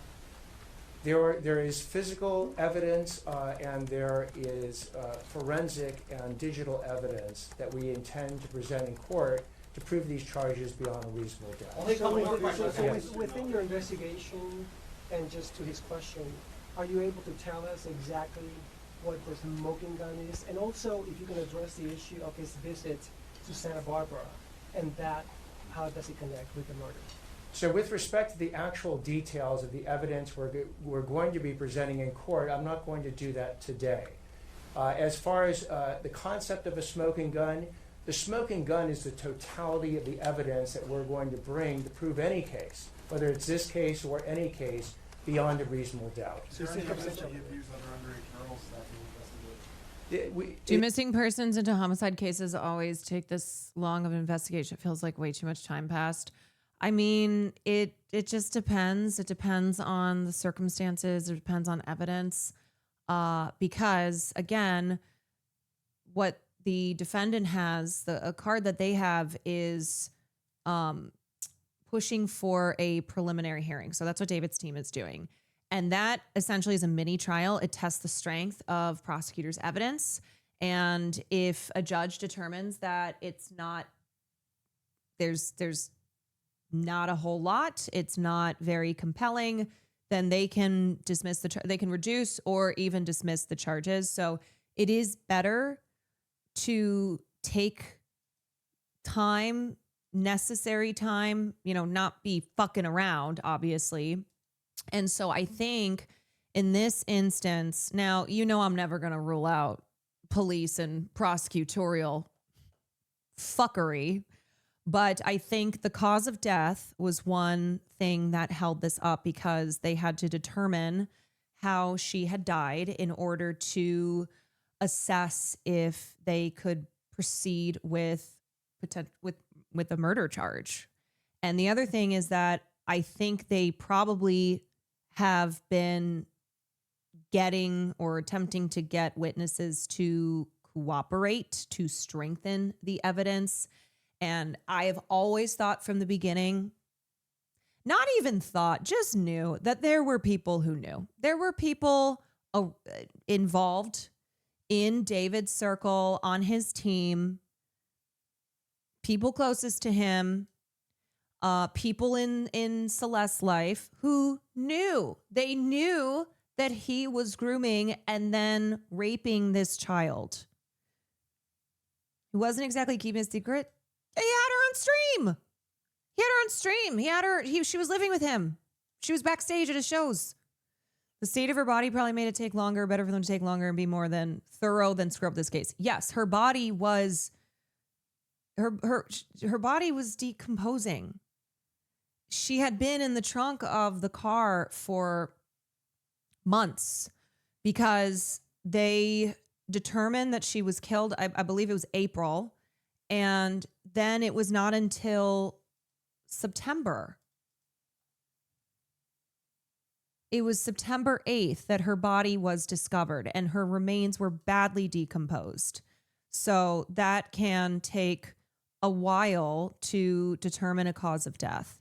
And cause of death is really important in a case like this because it makes the difference between being able to file a murder charge or not. She could have been in his Discord server. Apparently the Discord server came out. They posted a thing where they're like, let us make clear things we knew and what we didn't know. We didn't know that he was sexually abusing her. So I don't know. I saw some on that.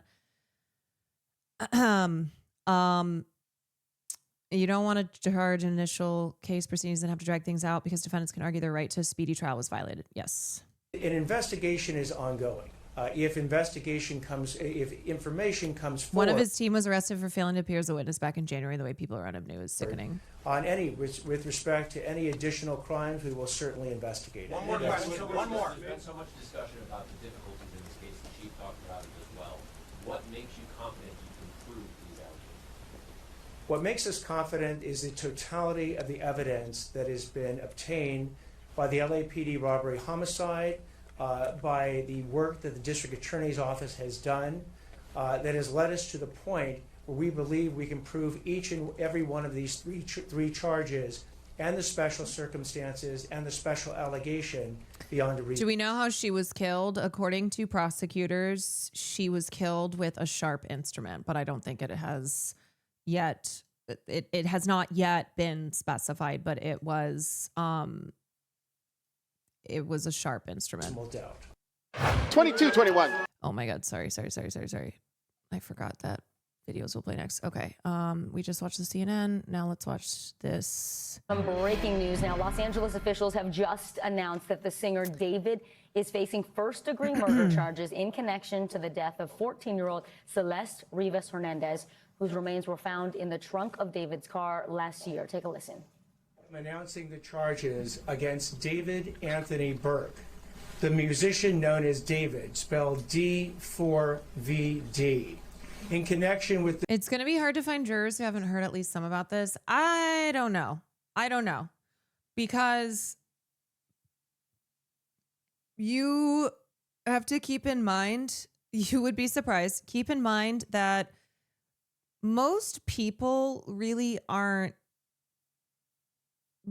tapped into everything going on.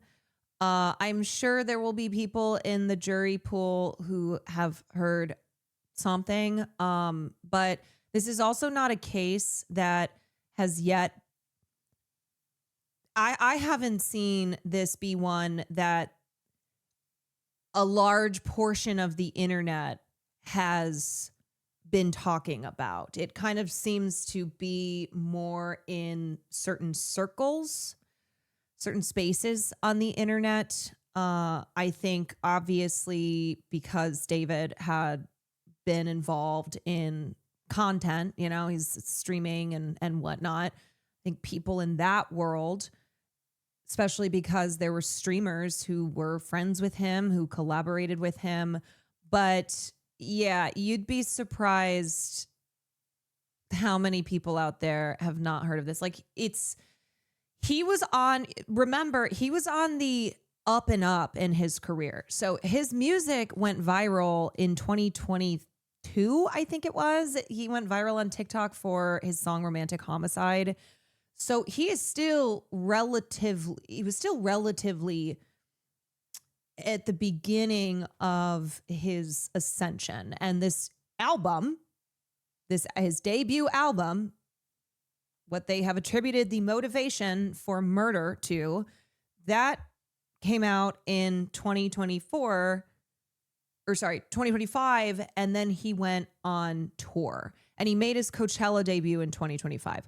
So anyway, long answer to what you were asking, but there are many people. If I were to ask my mom, I'm sure she hasn't heard of this. I'm sure she doesn't know who he is. She hasn't heard of this case. And my mom reads a lot. I mean, you know, reads fucking New York Times and that, but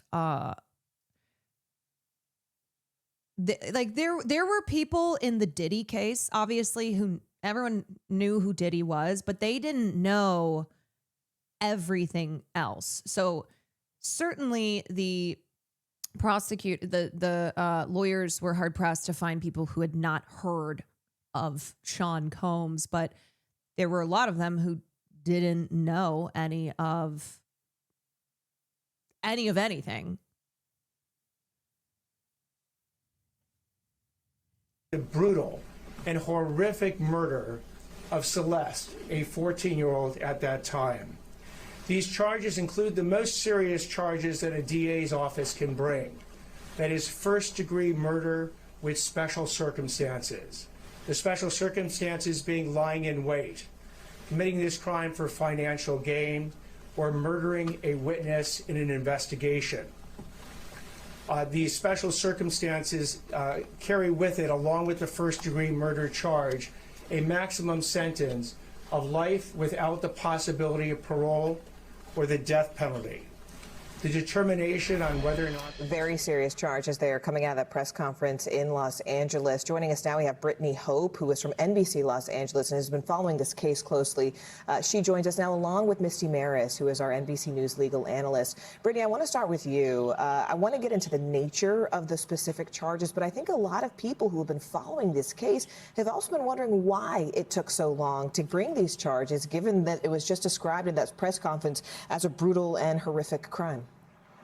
California so Morgan, has as you the death said, penalty. We have been on this case since last year, and our law enforcement sources have told us that for a long time, David was seen as a suspect in this case for months now. But because of how fragile this investigation is, and because they wanted to make sure that their T's were crossed, their I's were dotted, they were very, very careful before making that formal arrest. And that happened just at the end of last week when he was formally arrested by LA police in the Hollywood Hills, bringing us to today. Let's go over those three charges. So this is brand new. We just learned within the past few minutes the most serious charge, first-degree murder, with a special allegation that singer David was lying in wait. District Attorney Nathan Hochman just said that prosecutors were alleging that this 14-year-old girl had gone to the singer's home and she had never been seen since. There's also other charges involving sexual assault and dismembering of a body.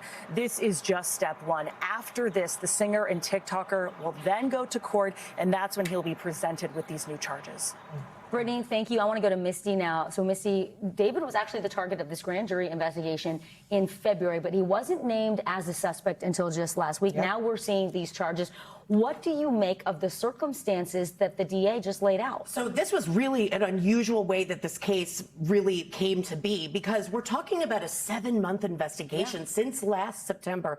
A lot of hurdles here when we know that there was some serious decomposition of the body that was found. The medical examiner's report has been under seal. Perhaps that will change now that these charges have been formally brought. But what we saw was an arrest on Thursday without a grand jury indictment, without a criminal complaint. And now Nathan Hochman announcing what the basis for those charges are, and something that's very significant here. We did not know what the nature of the charges would be, if they would even be murder charges. We knew he was arrested on suspicion, but now it's first-degree murder with special circumstances. Those are the most serious charges that somebody could face in the state of California. Can you drill down on that? Because I think that's interesting to a lot of people, these special circumstances, because he mentions lying in wait, he mentions financial gain, and then he mentions dismemberment. Explain that and how that affects the potential sentencing. So when you have a first-degree murder charge, it's an intentional murder, but it can be even more severe when there's an enumerated special circumstance. Those are all laid out in the statute in California. So now we're learning some disturbing details, because this is the basis for the special circumstance charges: lying in wait, financial gain. However, we don't necessarily know what the facts behind that are, because we don't have all of the information about what will ultimately be presented to a jury when this case goes to trial. But this is the first insight we've had into exactly what the nature of the charges are. So this means the prosecutors believe there was an intentional murder that was committed with the lying in wait, financial gain, and the last one, which I think is very interesting, a witness to a crime, actually killing a witness to a crime. So that's really significant. There's going to be a lot more to this narrative. Remember what happened during the course of the investigation. It's taken a long time. There was a search warrant that was executed on his home. There were multiple individuals who were in his circle who actually testified before the grand jury, which was acting as an investigative body for months now. And Misty, at the heart of this, a 14-year-old girl, her family that is grieving. I want to go back out to Brittany, who's standing by live in Los Angeles. Brittany, we understand Celeste Hernandez's family is expected to comment and deliver some remarks today. What have they said about the arrest so far of David? This is going to be the first time that we have seen the family, that we have formally heard from the family since that arrest late last week. And the family said, they told us that they're at that press conference with the district attorney in LA County, with LAPD. They said that they are going to be in the courtroom today when that arraignment happens. Now, before that, the family had told us through our months of investigating. What is lying in wait? So lying in wait refers to a charge of first degree murder. So essentially the perpetrator hides their intent from their victim. So it speaks to the premeditation element of first degree murder. They had known that Celeste had somehow known the singer David. Since then, it's been a long fight for justice. They say that this today is going to be some sort of a step forward. We thank you for watching, and remember, stay updated on breaking news and top stories. So rather than it being murder that happened in the spur of the moment, which will result in a lesser charge, it is premeditated, it is with malice, it is deliberate.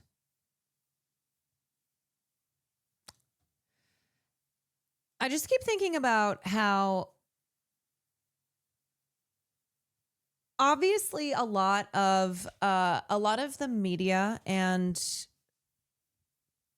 online commentary around Epstein and his whole operation has people going, well, how could these girls have been, how could these obviously underage girls have been around and nobody said anything, nobody knows. Well, here we have another fucking situation. And I think there's this tendency to treat things as of the past. And I think a lot of people look at the Epstein criminal operation as something that happened in the past. And then there's the next story that is happening now because it's still happening. This is happening all over. It doesn't always result in somebody being murdered like Celeste was, but this type of abuse is open. Okay, here he is. Some breaking news now. Los Angeles officials have just announced that the singer David is facing first-degree murder charges in connection to the death of 14-year-old Celeste Rivas Hernandez, whose remains were found in the trunk of David's car last year. Take a listen. I'm announcing the charges against David Anthony Burke, the musician known as David, spelled D4VD, in connection with the brutal and horrific murder of Celeste, a 14-year-old. The other thing is, I think about, had David not killed Celeste and she tried to go public with what he had been doing to her, you can already hear the responses. You can already picture the defenses, because here's a situation where you have a man of certain status and fame and influence and in a higher status than this 14-year-old child.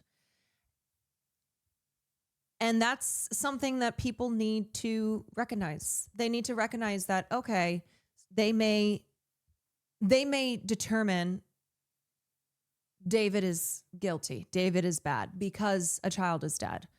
But if that child had not died, if that child had not been murdered, how would this have gone?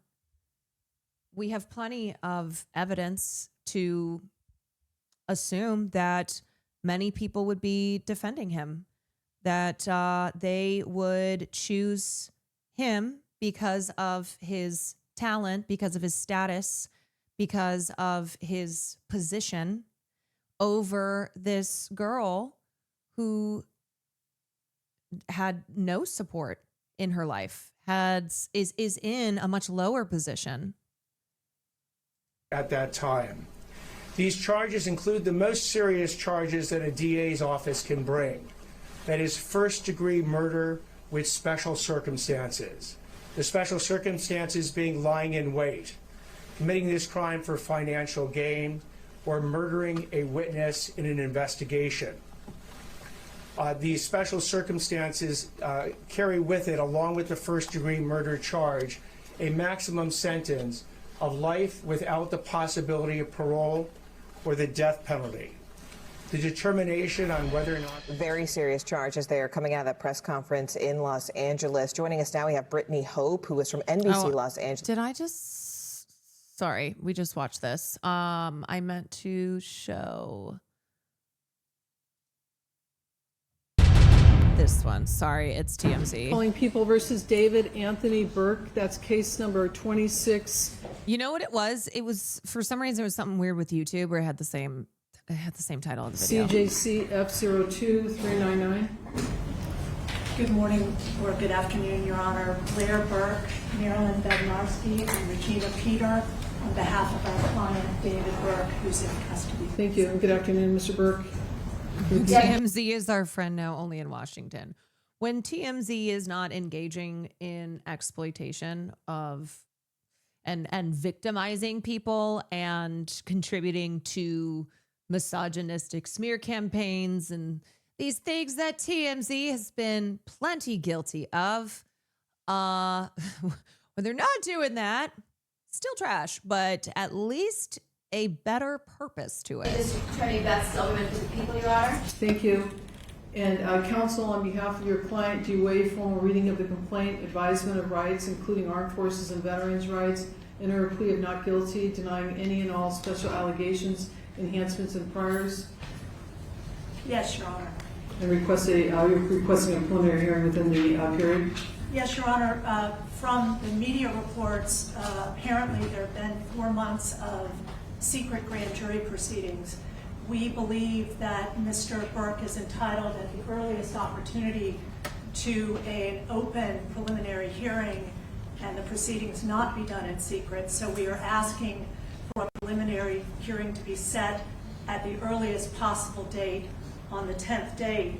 Your Honor, we believe the actual evidence will show David Burke did not murder Celeste Rivas Hernandez. So this is something that attorneys will do pretty often because it is an opportunity for them to confront the evidence very early, and they get to test the strength of the prosecutor's case, which can, if a judge determines, again, I explained that it's like a mini trial, right?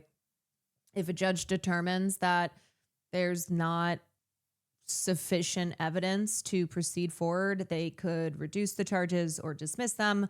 But this is a strategy because most likely that's not going to happen, the dismissal or reduction of charges. I hope not. I'm hoping that the 7 months that it took this investigation, they've got their ducks in a row. But this would then give the defense a look at what the prosecutors have, and they could then potentially have their client take a plea deal. Nor was he the cause of her death. And we would like to be able to have the evidence come into the light of day at the earliest opportunity in order to establish that. We're asking for... They can also have witnesses testify under cross-examination, and if the witness's testimony changes at trial, which happens sometimes, those witnesses can be impeached by the testimony that occurred during the prelim. April 23rd as a 3 of 10, Your Honor. Anything from the people? We'll be very happy to put on the evidence that we've collected in this case in the last several months.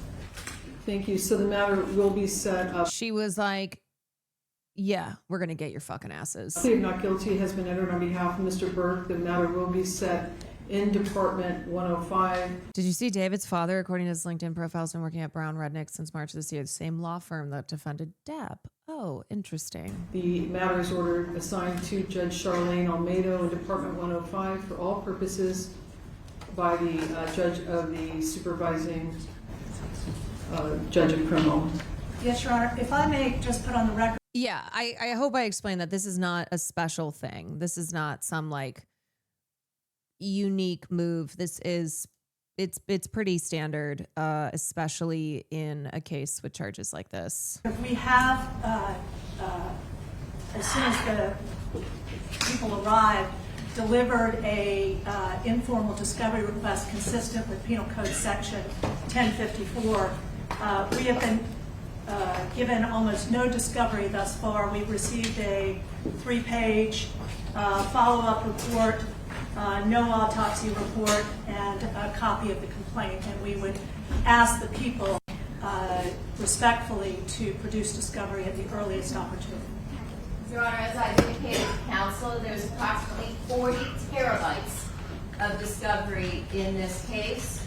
Moreover, in order to obtain the transcripts from a grand jury investigation, counsel 40 terabytes is what she said. That's the way the system works.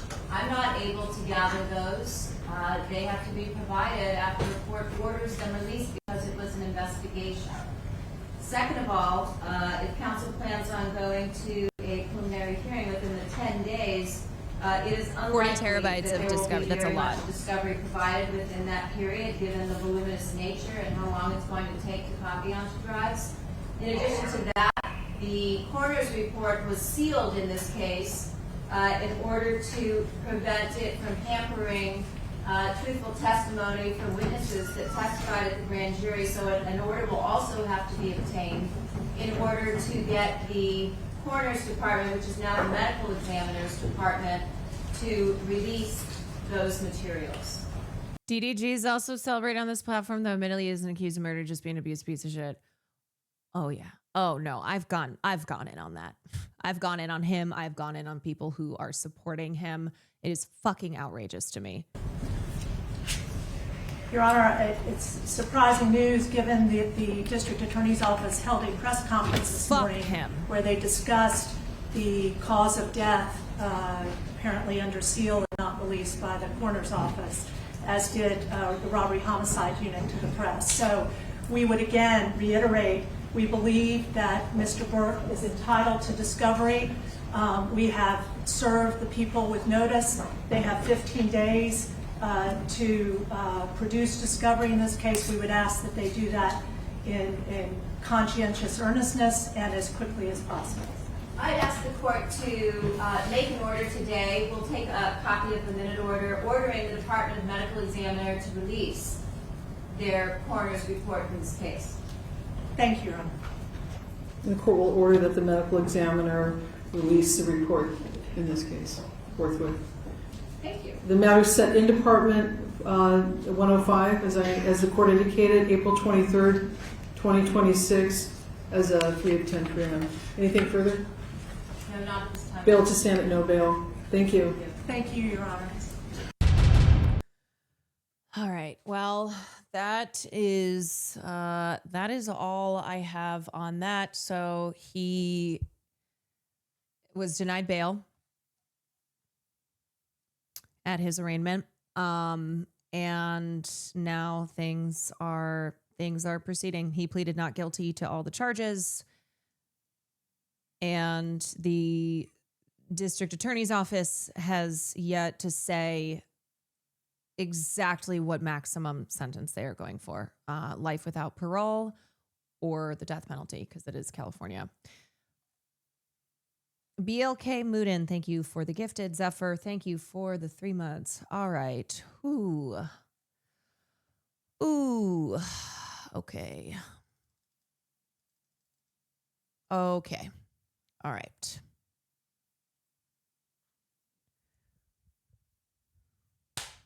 Going to move on and talk about something totally different. And that is Ben McKenzie, who you may know from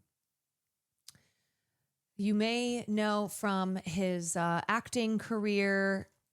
He was on the show The OC, which I was not allowed to watch in junior high, and that meant I wanted to watch it so desperately. He's an actor who's been around for a long time, but over the last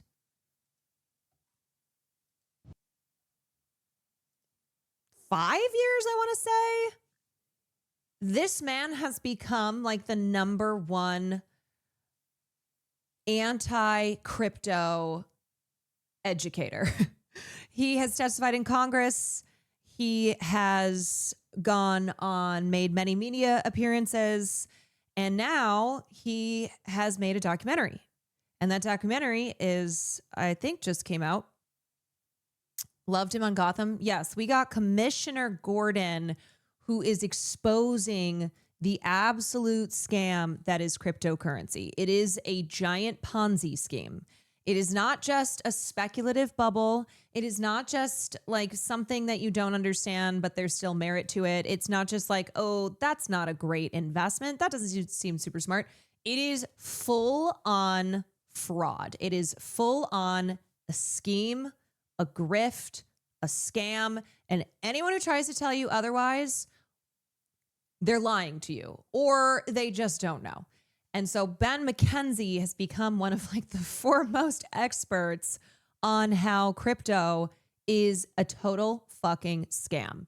He is exposing crypto for what it is. This should be the intro when we talk about crypto. Everybody is lying to you.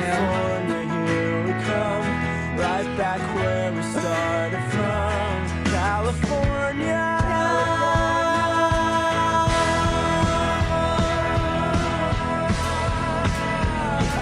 Here we go.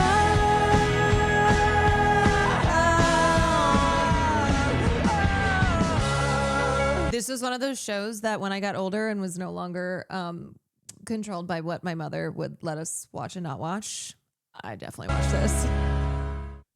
I was like, wow, this show's pretty crazy.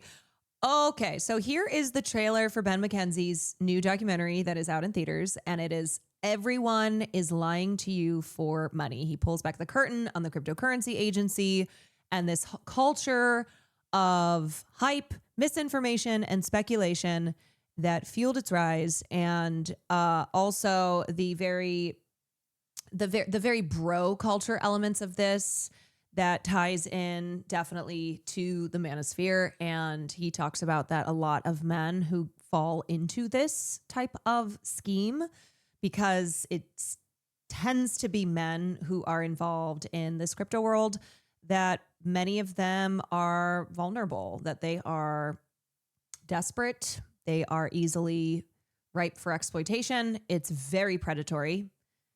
AKA my dad. Yeah, it's not just young men. It's not just young men. Anyway, here's the trailer. Everyone is lying to you for money. Cryptocurrency. It's pretty stupid. No balls, right? You might recognize Ben McKenzie from the OC. He's been a critic of the cryptocurrency industry. To understand my journey into cryptocurrency, we have to go back. You know what's taken off is Bitcoin. What's money? It's cryptocurrency. Stop saying cryptocurrency. I don't know what the that means. Wait, what does this like look? I have a degree in economics. Surely I can figure out this crypto stuff. No banks, no fees. Electronic gold. Good time with Like, good rule of thumb, if Donald Trump and Trump's allies are pushing shit coins and other shit in crypto, it's a scam. It's a scam. It's a con. That alone should tell you that it is a fucking scam. Bitcoin and take all your money, buy Bitcoin. I had a few questions. I can handle the turbulence. I don't like that I'm Up against a multi-trillion-dollar industry shielded by every celebrity on the planet, I hired a film crew. Nice to meet you. Did you talk to my agent yet? We're building BitcoinZie. It looks like a normal web of trust. So they can make the price gold whatever they want. What do you say to the people who have been scammed? I was crying. My Only wife was trust crying. Hatua. Hell yeah. dudes end up making most of the money. How much have you donated to politicians? Investors, do you have anything to say? The cryptocurrency industry How much has Sam Bankman-Fried donated to politicians? I believe it's around 100 million, and a lot of that was dark money. represents the largest Ponzi scheme in history. Hundreds of millions of people worldwide have been lied to. What is this backed by at the end of the day? Nothing. It's a story.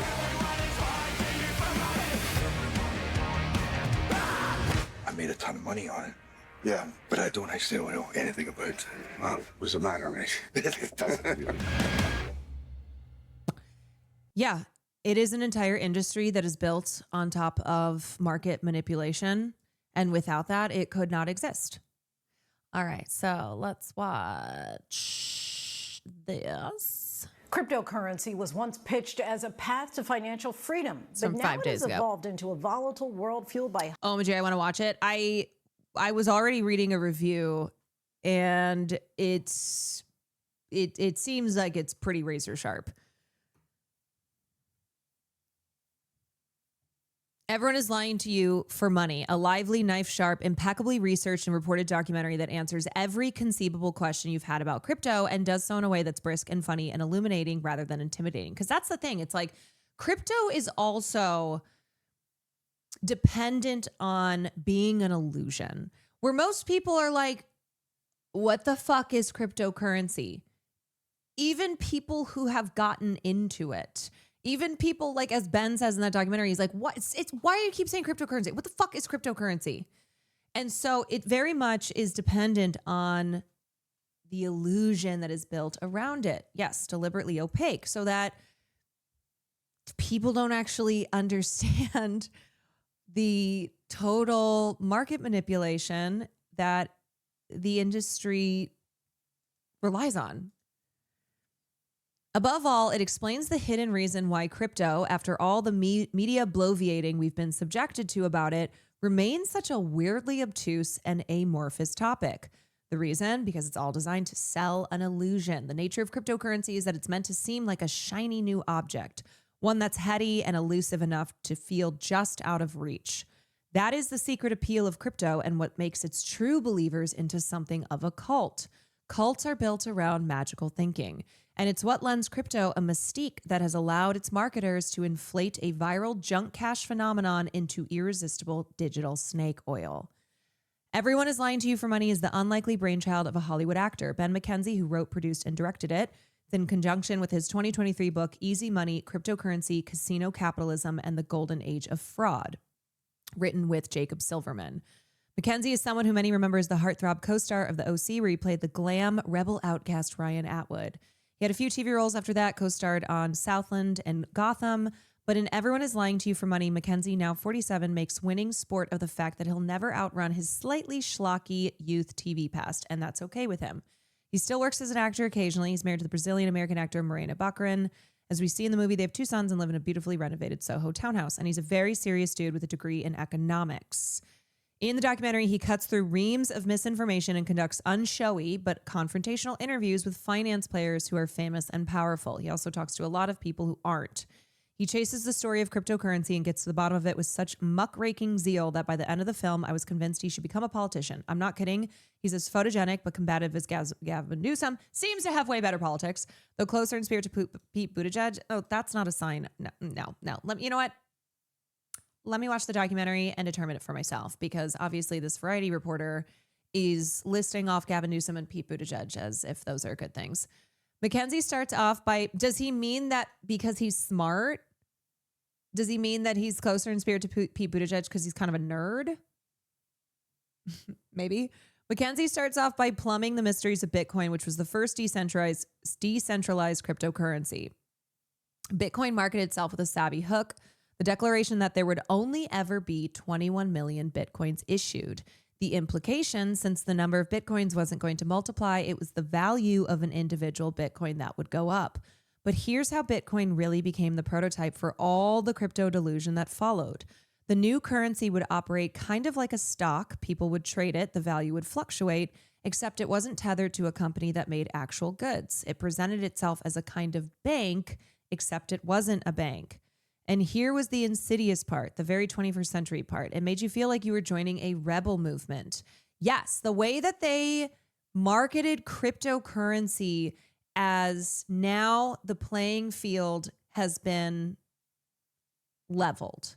That now this is a, it's like how they use the word democratized all the time now with AI. AI democratizes the industry of film and art. It's clever propaganda until it's not. The 2008 financial meltdown and its corrupt aftermath, i.e. the Obama administration's spineless bailing out of the banks and no one else with no heads rolling, all right, at least we're calling out Obama for this, had set the stage for a world in which ordinary citizens no longer trusted our financial institutions. At the same time, the launch of Napster had heralded an era where we were all going to be righteous disruptors. So while Bitcoin offered none of the protections of a traditional bank, that very fact made it seem an insurrectionary currency. Exactly. It's anti-establishment. It's anti-institution. It's anti a lot of what manosphere creators are constantly talking about, even though obviously they are all fucking grifters themselves and they are directing their audience often at the wrong target and manipulating, exploiting them as well. But it's this idea that we, the people, can take things into our own hands, that it gives control, that this is actually the way to upwardly move. And you cannot rely on these institutions and the establishment because they are trying to keep everything for themselves. Right. It being anti-regulatory. Yeah. It was operating outside the laws of the financial world, which was now seen as the enemy. And that made it cool. That was the neo-1960s snake oil, all built around the idea of flattering the potential marks who wanted to think that they, like Bitcoin itself, were going to be joining in some sort of transgressive undermining of the system, capital T, capital S. I've been following the crypto space, and for so long they were anti-authoritarian until Donald was elected. And they will still promote that they are anti-authoritarian populists while supporting Donald Trump, because that's how Donald Trump positioned himself. That's still how his most fervent supporters look at him. They still think he's draining the swamp. They still think he's the real populist, anti-authoritarian, anti-establishment candidate, person, politician, leader. Ben McKenzie elucidates all this, and he tracks down some of the reigning hucksters who have led the crypto revolution. He goes to El Salvador, the first country to use Bitcoin as legal tender, where the president, Nayib Bukele, who's been in office since 2019, is like a grinning Marcelo Hernandez character. He has promised to build a place called Bitcoin City, which will be a utopian metropolis of gold. When McKenzie gets the location, it's just a sleepy fishing village whose residents are being squeezed out. McKenzie then stakes out Alex Mashinsky, the Israeli-American co-founder and CEO of Celsius, a now bankrupt cryptocurrency lending platform. Mashinsky is a vintage hustler, selling the idea that crypto can make you rich, but here's where the old-fashioned underpinnings of the scam are revealed. Celsius turns out to be a Ponzi scheme. That's right, folks. In fact, cryptocurrency is a giant Ponzi scheme. The price of Celsius crypto would go up, but it was being manipulated by those in charge, all as a way to get ordinary citizens to invest. And millions upon millions did, which kept the charade afloat and funneled the profits to the top. This is what I have talked about with the manosphere. The manosphere is an MLM. The manosphere is an MLM. When we think of MLMs, we typically think that it's a woman thing. We think about women who are hawking Tupperware, women who are hawking protein shakes and whatever else, and women who are being drawn into these schemes. Well, guess what? Men are also targeted and promoting MLMs. And the entire manosphere is a fucking MLM where the people at the top of the pyramid make a lot of money, but that is dependent upon everyone else below investing into what bullshit they are selling them. Tate University, Trump University, all of these businesses and ways to, they tell them, this is how you can get rich. Look at all my cars. Look at all my bitches. Look at my luxurious high life I'm doing out here. I'm an alpha male. I'm high value. I have achieved this for myself. I have built this for myself. I went out into the world and nobody was helping me. The system was working against me. And look at everything that I have. And you can have this too if you pay $149.99 for my program, $69.99 a month for this other program, $299 for this other program. Celsius ultimately declared bankruptcy, but that is small potatoes compared to what happened to FTX, the cryptocurrency exchange founded by Sam Bankman-Fried, who was famously convicted of 7 counts of fraud and is now serving 25 years in prison. McKenzie got an interview with BF before he imploded, and this sequence alone is worth the price of admission because of how nakedly it reveals the particular sort of weasel that Sam Bankman-Fried is. Many have likened him to Bernie Madoff because of the scale of his operation, the sheer amount of money lost by those who invested with him. But what's very particular about Bankman-Fried is his youth and his generational vibe. Under his dark mob of saintly tech geek curls, he's got the teasingly awkward, fake, tentative, passive aggression descended from the style of Steve Jobs in his seminars, which Bankman-Fried mixes with his own mode of, look at what a sensitively evolved Zoomer bro I am. When McKenzie asks him how much he's contributed to the coffers of politicians, his dodging of the questions is pure dissembling theater. He's a truly shameless poster boy for how to rip up people off in an enlightened way. Yes, rip people off, but but in a spiritual sense. And yet the most astonishing comments in Everyone is Lying to You for Money occurs in the interviews McKenzie conducted with a set of ordinary folks who lost their money in crypto. They were left shell-shocked and betrayed. But near the end of the film, McKenzie returns to ask them if they still believe in crypto, and every one of them says yes. That is...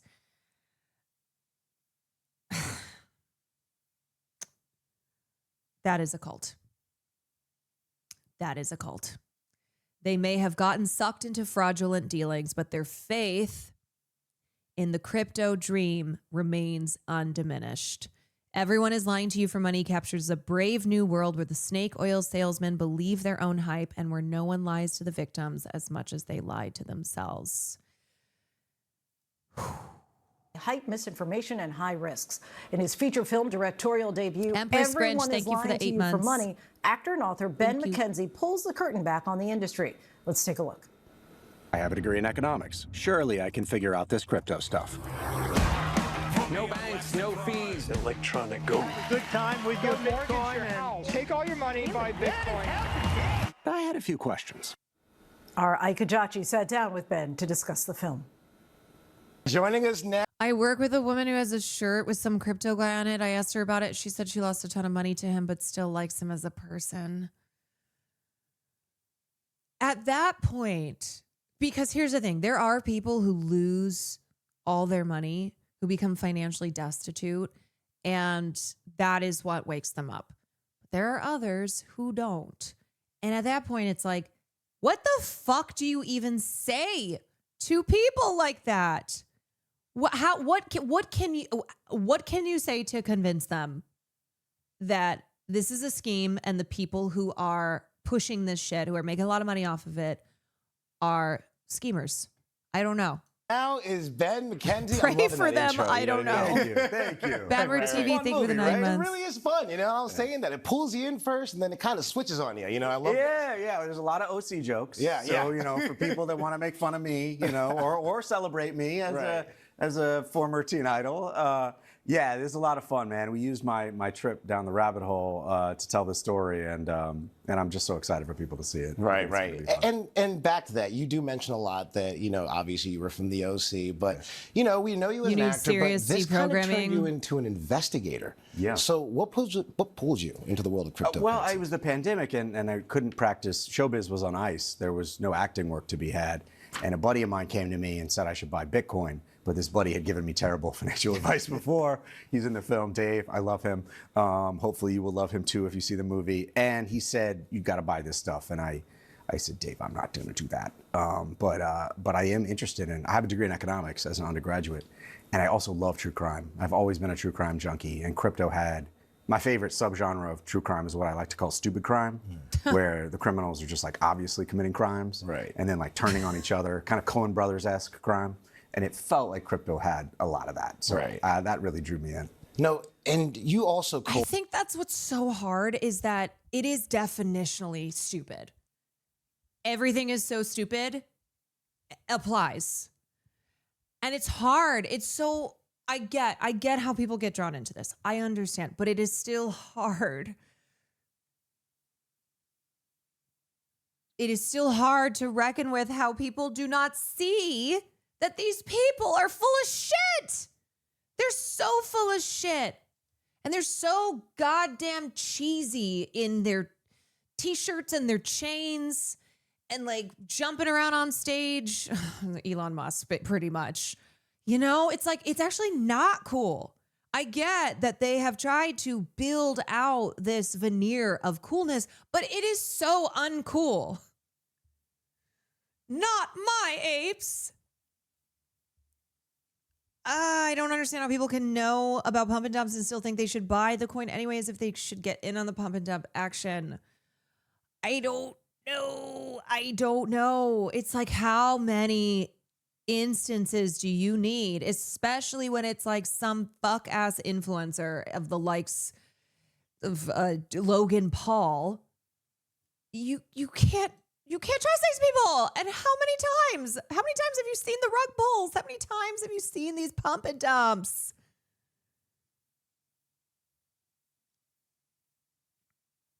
Authored a book on the subject. It's called Easy Money, Cryptocurrency, Casino Capitalism, and the Golden Age of Fraud. The tech is 100% real, could help the world, but everyone in the space is a moron scammer and there's no defending it. What did filmmaking allow you to do that writing essentially maybe constrained you? That's a great question. It forced me, in a good way, to condense the story into a piece of entertainment, because that is how I made the movie. I made it to be broadly appealing. It is 90 minutes. It is a comedy, believe it or not. Also, I don't know what it is today, but I know a couple years ago, the electricity that was expended to mine Bitcoin and other cryptocurrencies was around 1% of global usage, which is greater than the total electricity of consumption of a lot of smaller nations.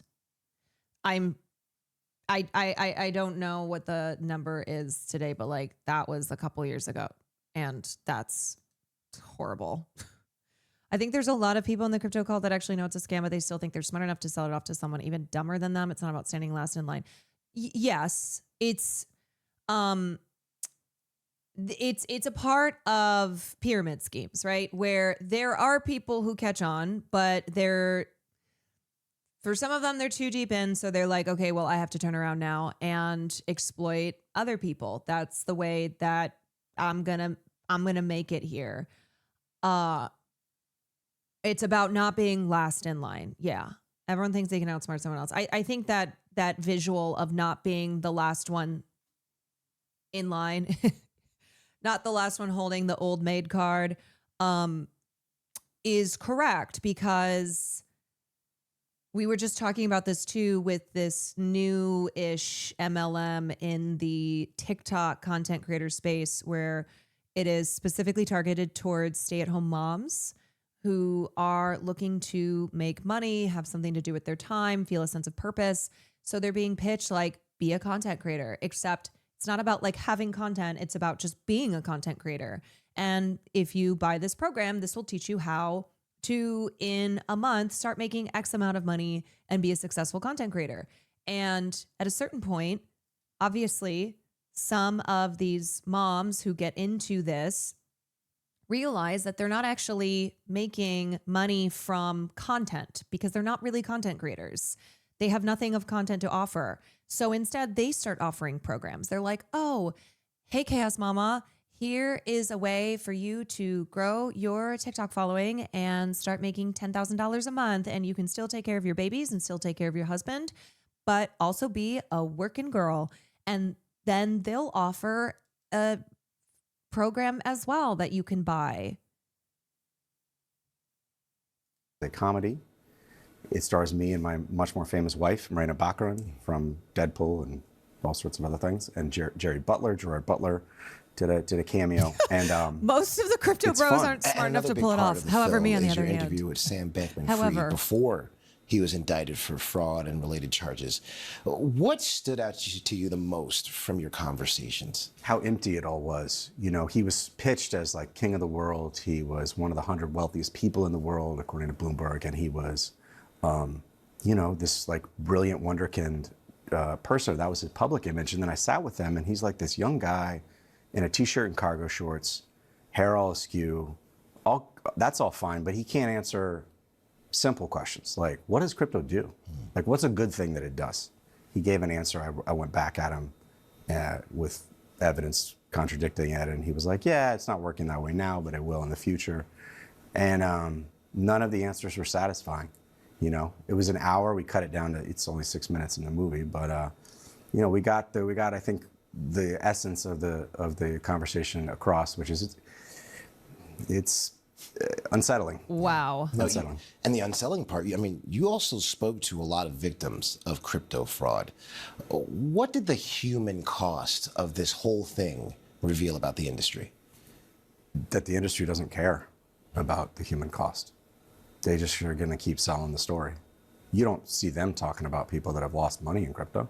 Have you ever seen a crypto company talk about that? I haven't. I've heard them bemoan when something bad, oh, it's too bad that happened. But they're not trying to fix it. And look, if this stuff did anything in the real world, if it was connected to any real world asset, you know, fine. People can invest their money however they want. Yeah, but cryptocurrencies don't produce anything of material value. And investors essentially cannot cash out for what they put in, because by design, cryptocurrency is completely inefficient. But crypto wants its own set of rules. It doesn't want to be regulated like what it is, which is an investment for regular people. Same thing with AI. They don't want it regulated. They're like, no, China, we have to win in the new AI frontier. So shut up about regulation. Because they don't want the full information to get out. AI is a way to democratize our world. AI is leveling the playing field. AI is giving people opportunities that they didn't have before. So we really shouldn't regulate it. Opinion. So I made the movie for the 80+% of the people that have never bought crypto. But for the hardcore people out there who think that I'm going after them, I'm not. I'm trying to protect you. Yeah. And the industry doesn't want to do that. So I'm going to try, and I'm going to try to protect the rest of us from the consequences of this, because this could contribute to the next economic crisis. All right, Ben McKenzie. Yeah. Can't thank you enough. Thank you so much. Yeah. Okay, I have one more interview with him. This is a blockchain is just a ledger. This is from 5 months ago. This is a longer interview. Remember I can get back to you on that. I don't remember the latest figure off the top of my head. Like a round number. Ballpark. I think. Son, you really need to. Okay, got it, yeah. Sam Bankman-Fried before his spectacular crash. Joining me now, actor, author, and producer of the documentary Everyone is Lying to You for Money, Ben McKenzie, who you saw interviewing Sam Bankman-Fried there. Ben, good to have you. Great to be here. So you have this documentary about cryptocurrency, and of course you want to interview Sam Bankman-Fried. Why were you asking him about political contributions? Because he was spending a lot of time on Capitol Hill. He was testifying before Congress. He was donating a lot of money to politicians. By the way, the correct answer to the question I asked, which you had to avoid, we now know is $100 million. Yeah. He was running an alleged straw donor scheme. He was outwardly giving to the Democrats. He was one of Biden's largest donors, but he was secretly giving to the Republicans via cutouts, his employees, one of whom is now doing time in jail. It's illegal, right? What's that? That's illegal, right? Yeah, or it used to be. You know, I was asking about the money, and what's one of the things that's sort of sobering is that at the time, he was trying to get a particular bill through Congress, and it was affectionately known on Capitol Hill as Sam's bill. Oh, my God. And what it would have done is put the CFTC in charge of crypto. The CFTC, the Commodities Future Trading Commission, is the weaker regulatory agency. The SEC is much stronger. Crypto has long wanted the CFTC to be its regulator. He was trying to legitimize it, and he was pretty successful at it. He had a number of celebrities advertising for him. He made it into a popular culture phenomenon. Invest in crypto. Crypto is the next big thing. You're going to make money off of it. You're going to be cool if you take part in it. Yeah. And it turned out that he was full of it. Yeah, he's a convicted fraudster. I mean, remember, it only took jurors 3 hours to find him guilty of all 7 criminal accounts against him. They saw this guy and went, fuck this guy. He is guilty as all hell. He's doing 25 years. I went to the trial here in Manhattan several times, and the jury wasn't having it. I mean, it took them 4 hours to convict him on all charges. What he was doing was I did not pre-watch this, just FYI. Preposterous. And when I was thinking it's about... just something I always think about because it's like, yeah, this guy was a fucking scammer and also an annoying prick. Like, he was so annoying. He was such a... Listening to him talk, listening to him pitch... I'm like, oh my God, this guy is the worst. Sort of like the psychology of it, because obviously I'm an actor by trade, so I lie for a living, and I study people and human behavior. I was really struck. I was trying to figure a couple things out. Why did Sam agree to be interviewed? You know, I was right. Yes, he's an egomaniac. Reading this book He's an with egomaniac. journalist and author Jacob Silverman, and it was about crypto and fraud. Like, it had been announced, and yet he agreed very quickly to an interview on camera with no preconditions.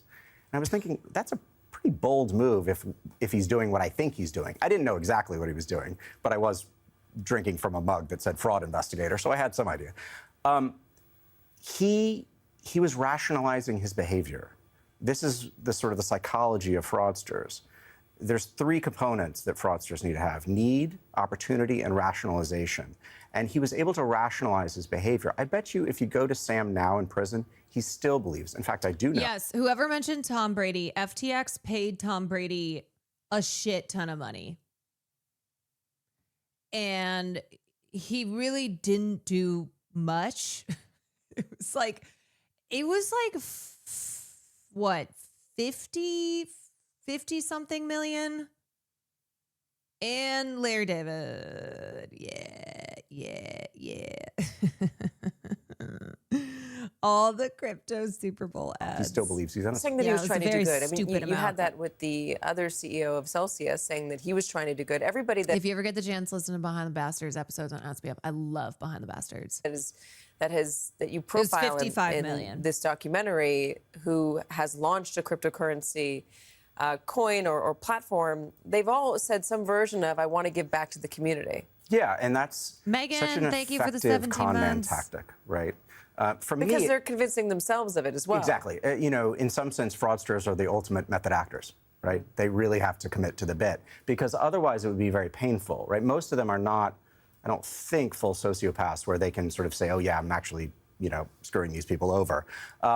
So they have to believe their own thing. And when the number's going up and when it's in the news and you're getting all this hype and you're, you know, doing viral videos with Tom Brady as your supposed best friend, you know, Sam was high in his own supply. We dove in to the deep end to start the conversation, but I want to rewind for a second. And we've been talking about crypto now for going on 5 years. Honestly, the list of celebrities and public figures who got in on all of this, it's too long. It's too long to name all of them off. But between NFTs, crypto, gambling, AI, it's a lot. Years, pretty much. That's when it got popularized during the pandemic, or became more of a thing during the pandemic.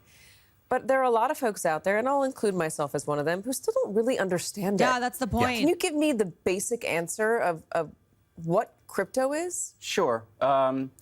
I can describe it many different ways. In terms of the technology, I think that's one myth I'd like to bust up right now. Blockchain technology is very old. It goes back to 1991. Stuart Haber and Scott Stornetta at Bell Labs. And a blockchain is just a ledger. It's just a way of recording information. So what crypto really is a way of sending something of value to someone else. You don't know the other party, or no one knows which parties are transacting. And it's a ledger of all of those transactions. So who would that appeal to? It's a pseudonymous ledger that operates outside of the regulated system for the most part. Well, it would appeal to criminals. That was the original use case of crypto, was the Silk Road, this dark web drug market. Right, because users can make direct transactions with one another as if it's cash, as if they're trading cash. They can make direct online transactions. Place where drugs and, child trafficking and assassination attempts, you could buy all that stuff with Bitcoin. And that's when Bitcoin first started emerging as a viable thing of value. Didn't Trump because hire the otherwise, Silk Road guy? You didn't want to use real money there where they could trace your bank account, right? So use Bitcoin instead. Silk Road got shut down. And now Trump has pardoned the guy that created it. Yeah, but when you buy in, when you put money in and you trade Bitcoin for, say you're a criminal and you're trading drugs and you're sending your Bitcoin in receipt of those drugs, how do you get the cash out of it? Well, that's a great question. It's tricky to get the cash out many times. Regular investors. Well, sorry, Ben, to interrupt you, but the other thing, so the reason he's like, I've got to bust this myth on blockchain. Blockchain has been around for 35 years. But remember, we were told that blockchain was revolutionary, that with the rise of cryptocurrency and the use of blockchains, they're like, this is revolutionary. Meanwhile, it's been around for decades. Experience this all the time. They put their money on these exchanges, which are domiciled. Who is this guy? This is Ben McKenzie. He is former heartthrob on the OC, also Commissioner Gordon in Gotham, but he's an econ nerd, and he is truly one of the foremost experts on cryptocurrency and how it is 100% a scam. Well, sometimes nowhere, right? Binance. Did I say former heartthrob? Pardon me. Current, former and current. The largest exchange in the world does not have a headquarters. It says it is headquartersless. But FTX was run out of the Bahamas. It's very similar to online gambling, the online poker craze of the mid-2000s. These poker rooms were set up. You would gamble with the money, but they were secretly cheating you. They could see your cards in one of the companies that was set up. And some of the same players, the lawyers for both FTX and this other crypto company, Tether, were involved in the online poker craze. So it's a very similar dynamic. It's basically crypto is gambling plus crime. Those are the only two use cases it has. So the documentary is funny. It starts off with a joke, and you got me, and I laughed. Excellent. And you're basically just trying to convince people that this whole thing is dumb. It's dumb. Dumb and bad. Dumb and dangerous. Yeah. That's a tricky thing. It took me a while to be able to articulate it simply like that. Because I think in our minds, we think of, quite frankly, part of this is Hollywood's fault. We think of the bad guys as these incredible geniuses. Right. Exactly. Because of the media, because of fictional depictions of villains and super geniuses and people like Lex Luthor. People think that all these people are a Lex Luthor. They are not. They are not. That is a massive lie that has been sold, that these billionaire tech bros are all these geniuses. Evil, but evil geniuses. It's like even people who recognize that they're bad still think that they are evil geniuses. They are not. Up against. No, things can be both incredibly stupid and extremely dangerous at the same time. Donald Trump is a good example of that. And when we make fun of crypto, but you have to start from making fun. Unfortunately, the real world is so much stupider than the imaginary world of film and television. Real life, a hell of a lot stupider. Real villains, a hell of a lot stupider. And that's what makes us want to rip our hair out. Not just that they're doing these evil, dangerous, horrible things, but that it's all so stupid. It's all so stupid. From Trump to Musk to all of this world. Because the genius narrative still buys into the meritocracy myth of capitalism, its morality difference. Yeah. Of it because it brings it back down to earth. Because otherwise, the hundreds of millions of dollars that the crypto industry spends, or billions perhaps, on advertising, that is only telling you the other story, that it's going to change everyone's lives. I'm fighting effectively a guerrilla warfare here with far fewer resources. But, I mean, Bernie Madoff was a crook. Sam Bankman-Fried was a crook in the same way. Does that make the entire crypto industry bad? I mean, Bernie Madoff used the regular financial industry. Yeah. Is that an indictment on the whole financial system? No. I mean, if it was only that fact, then no, of course not. And that's, of course, what the industry wants to know or wants to say. But there's all this other evidence. I mean, in the book, I go into why crypto can't work as money. It obviously does not work as money now, right? I can't go to my neighborhood deli and buy my bagel with Bitcoin. They will look at me like I'm crazy. It is not a currency because it is not used like a currency. But it also cannot work as a currency because of the technology. Bitcoin can only process 5 to 7 transactions a second. Visa can do 24,000. Even Sam Bankman-Fried admitted to me that Bitcoin was never going to work as a currency. So what is it? It's an investment. Okay, what's an investment in? Code, lines of code stored on ledgers called blockchains that have no relationship to any. Yeah, because if you're investing in a stock, you're investing in a company. Yes. And a thing. And that is a positive sum game, right? Ideally, what happens is the company issues the stock, investors purchase it. The company uses the proceeds from the sale of the stock to invest in their company to make more goods, to offer more goods or services. Ideally, everyone benefits, right? The investors benefit from appreciating stock price, the company benefits from making more stuff, and the consumers benefit for having more stuff to buy from. The crypto cannot function that way because it doesn't do anything except crime. There are a lot of people who say that there is a utility to it. That for instance, if I want to send money to somebody overseas, I've got to make a wire transfer, and that wire transfer is going to cost me $50. Mm-hmm.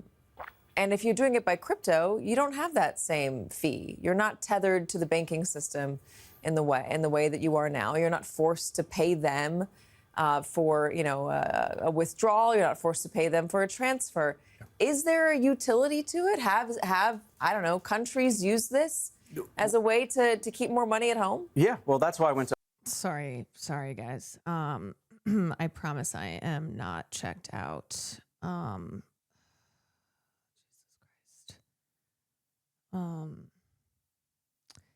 Sorry, I don't want to miss this conversation.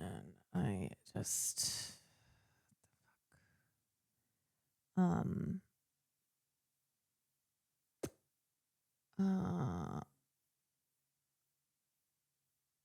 no, okay.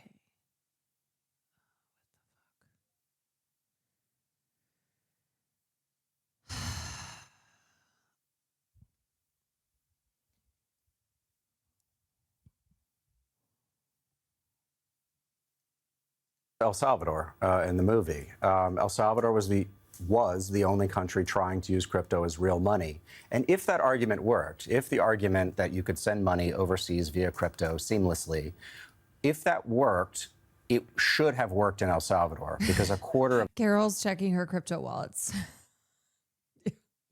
Yeah. El Salvador's economy is remittances. It's the 2 to 3 million Salvadorans, people of Salvadoran descent that live here, sending money home. That's the foundation of the economy. I went down there, nobody's using it. I mean, I went around, there's a segment in the movie where I go around to a marketplace asking, Why aren't they using it?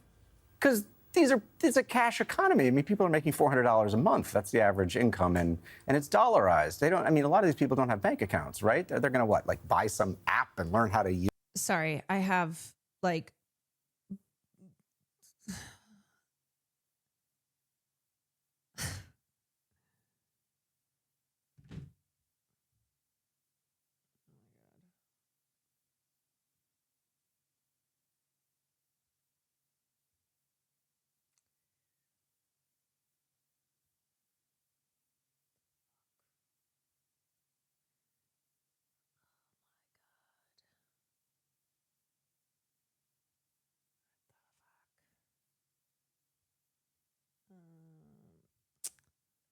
I'm gonna call.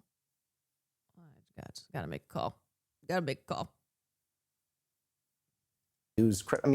So basically nobody was using it. It was less than 2% of remittances were using crypto when it went. Now it's less than 1%. Now the government has completely abandoned the project effectively. Crypto cannot work as money. So the remittance argument is, I understand the appeal. I understand why it theoretically could work, but like everything with crypto, it's hype as opposed to reality. The movie ends with, Sam Bankman-Fried going to jail. You document how Celsius goes under and a few other companies. You talk about regular people who lost a lot and are upset and they feel cheated, but they don't feel cheated by crypto at large. They feel cheated by individuals. They still believe in it. Why do people still believe in it even when they've lost money? What does that say? They believe the more they've lost, the more they believe. It has, I hate to say it, but it really does have all the hallmarks of a cult. The base, the 5 to 6% of the country that really, really, really believes in it. There's another maybe 10% that are sort of playing around with it. Those people, the more they've bought in, the more they need to believe. Again, we're coming back to the sort of rationalization type thing. They have to believe in the crypto because otherwise they would have to admit that they've been conned and suckered, and that's really hard. So everyone that I talked to in the documentary, I was interviewing victims of Celsius, they would all say, yes, Celsius is a scam, but I believe in Bitcoin. I understand when the price is going up, that story is very appealing, but unfortunately, crypto is incredibly volatile. Is it your belief that it's all going to crash? I don't make predictions anymore. I mean, I'm sort of, 1-0. I made a prediction in 2021 or tried to highlight that it might crash, and it crashed, and I don't want to jinx myself. But if you believe in economic gravity, it has to crash because it's a zero-sum game that has no tangible value. So other than the crime and the gambling, But if it became more integrated, say El Salvador became a country where people had bank accounts, right, and they weren't so dependent on the dollar because this thing got rooted in. It starts out slow, but then it gets bigger and bigger. You talked about that university full of graduates and my first crypto, my first Bitcoin, I think it was what it was. Can it work then? No. Is there a future for it? No, because it's not backed by the full faith and credit of the government. Crypto advocates... So when they crash, what happens? The full faith and credit of the government comes in to save them? Exactly, which is exactly what happened in 2023. 3 months after I testified to the Senate Banking Committee, I said, if we get crypto further into our banking system, there's going to be hell to pay. And I didn't know how right I was. 3 months later, 3 banks failed. All 3 banks were tied to crypto. When people... ignore the prices of crypto. The actual money that's been put into the system, when it crashes, people want the real money back. And then they go to the bank and it's not there because it's fractional reserve banking. The bank doesn't have your money. Crypto is incredibly dangerous. And what we're doing by putting it further into the regulated system is recreating the subprime crisis. Let's talk about Donald Trump. Sure. Because you end the movie with Donald Trump announcing his coin. Yeah. He's made a lot of money off of it, and he's added legitimacy to the industry. He went to the crypto conference. He's pardoning the Silk Road guy, CZ. Who is Donald Trump in this world? What does he give? He gives it legitimacy because when he first announced in the summer of 2024 that he spoke at the Bitcoin conference, people were aware that he was shifting that way earlier. The price, which was sort of in the tank before, after Sam was arrested, all these other people were arrested, the price started rising, right? As people anticipated that he might embrace it, and if he was elected president, the price would continue to rise, so buy it now. And sure enough, that happened. Trump... Sorry, guys. A couple more minutes and I'll be back. I'm really sorry that I have left in the middle of this conversation. Really is single-handedly, I think, responsible for the rise in crypto, because otherwise it would have been dead in the water. I mean, I don't think some Republicans were sort of flirting with it. But really what crypto's managed to do by effectively funneling tons of money into Trump is they found the ultimate advocate. Now, the irony is that crypto was set up to be in opposition to money issued by the government, and now they have the head of the government as their benefactor. His argument is he doesn't want China to beat us on crypto. I mean, give me a break. So the money that's coming from China into crypto, why is it going into crypto? To evade capital controls. You're not allowed to take that much money out of China. If you're a wealthy Chinese person and you're trying to get your money out of the country, you're trying to get it into dollars. And one of the ways you do that is crypto. So the notion that somehow China is going to, like, first of all, there's no tech race to be won because, again, the technology is over 30 years old. This is not something that cryptographers, you know, they're very dismissive of crypto. I mean, the cryptographers that aren't paid by the industry. Computer scientists are dismissive of it. You know, Trump will use, as we know, whatever angle he wants to use. And he's probably been told by the industry that China is, you know, a threat here. But this is not AI. This is not, you know, computer chips. This is a different thing. Let me play Donald Trump on 60 Minutes talking about pardoning the head of the Silk Road. I don't know who he is. I know he got a 4-month sentence or something like that. And I heard it was a Biden witch hunt. In 2025, his crypto exchange Binance helped facilitate a $2 billion purchase of World Liberty Financial's stablecoin. And then you pardoned CZ. How do you address the appearance of pay for play? Well, here's the thing. I know nothing about it because I'm too busy doing the other. But I can only tell you that. But he got a No, pardon? I can only tell you this.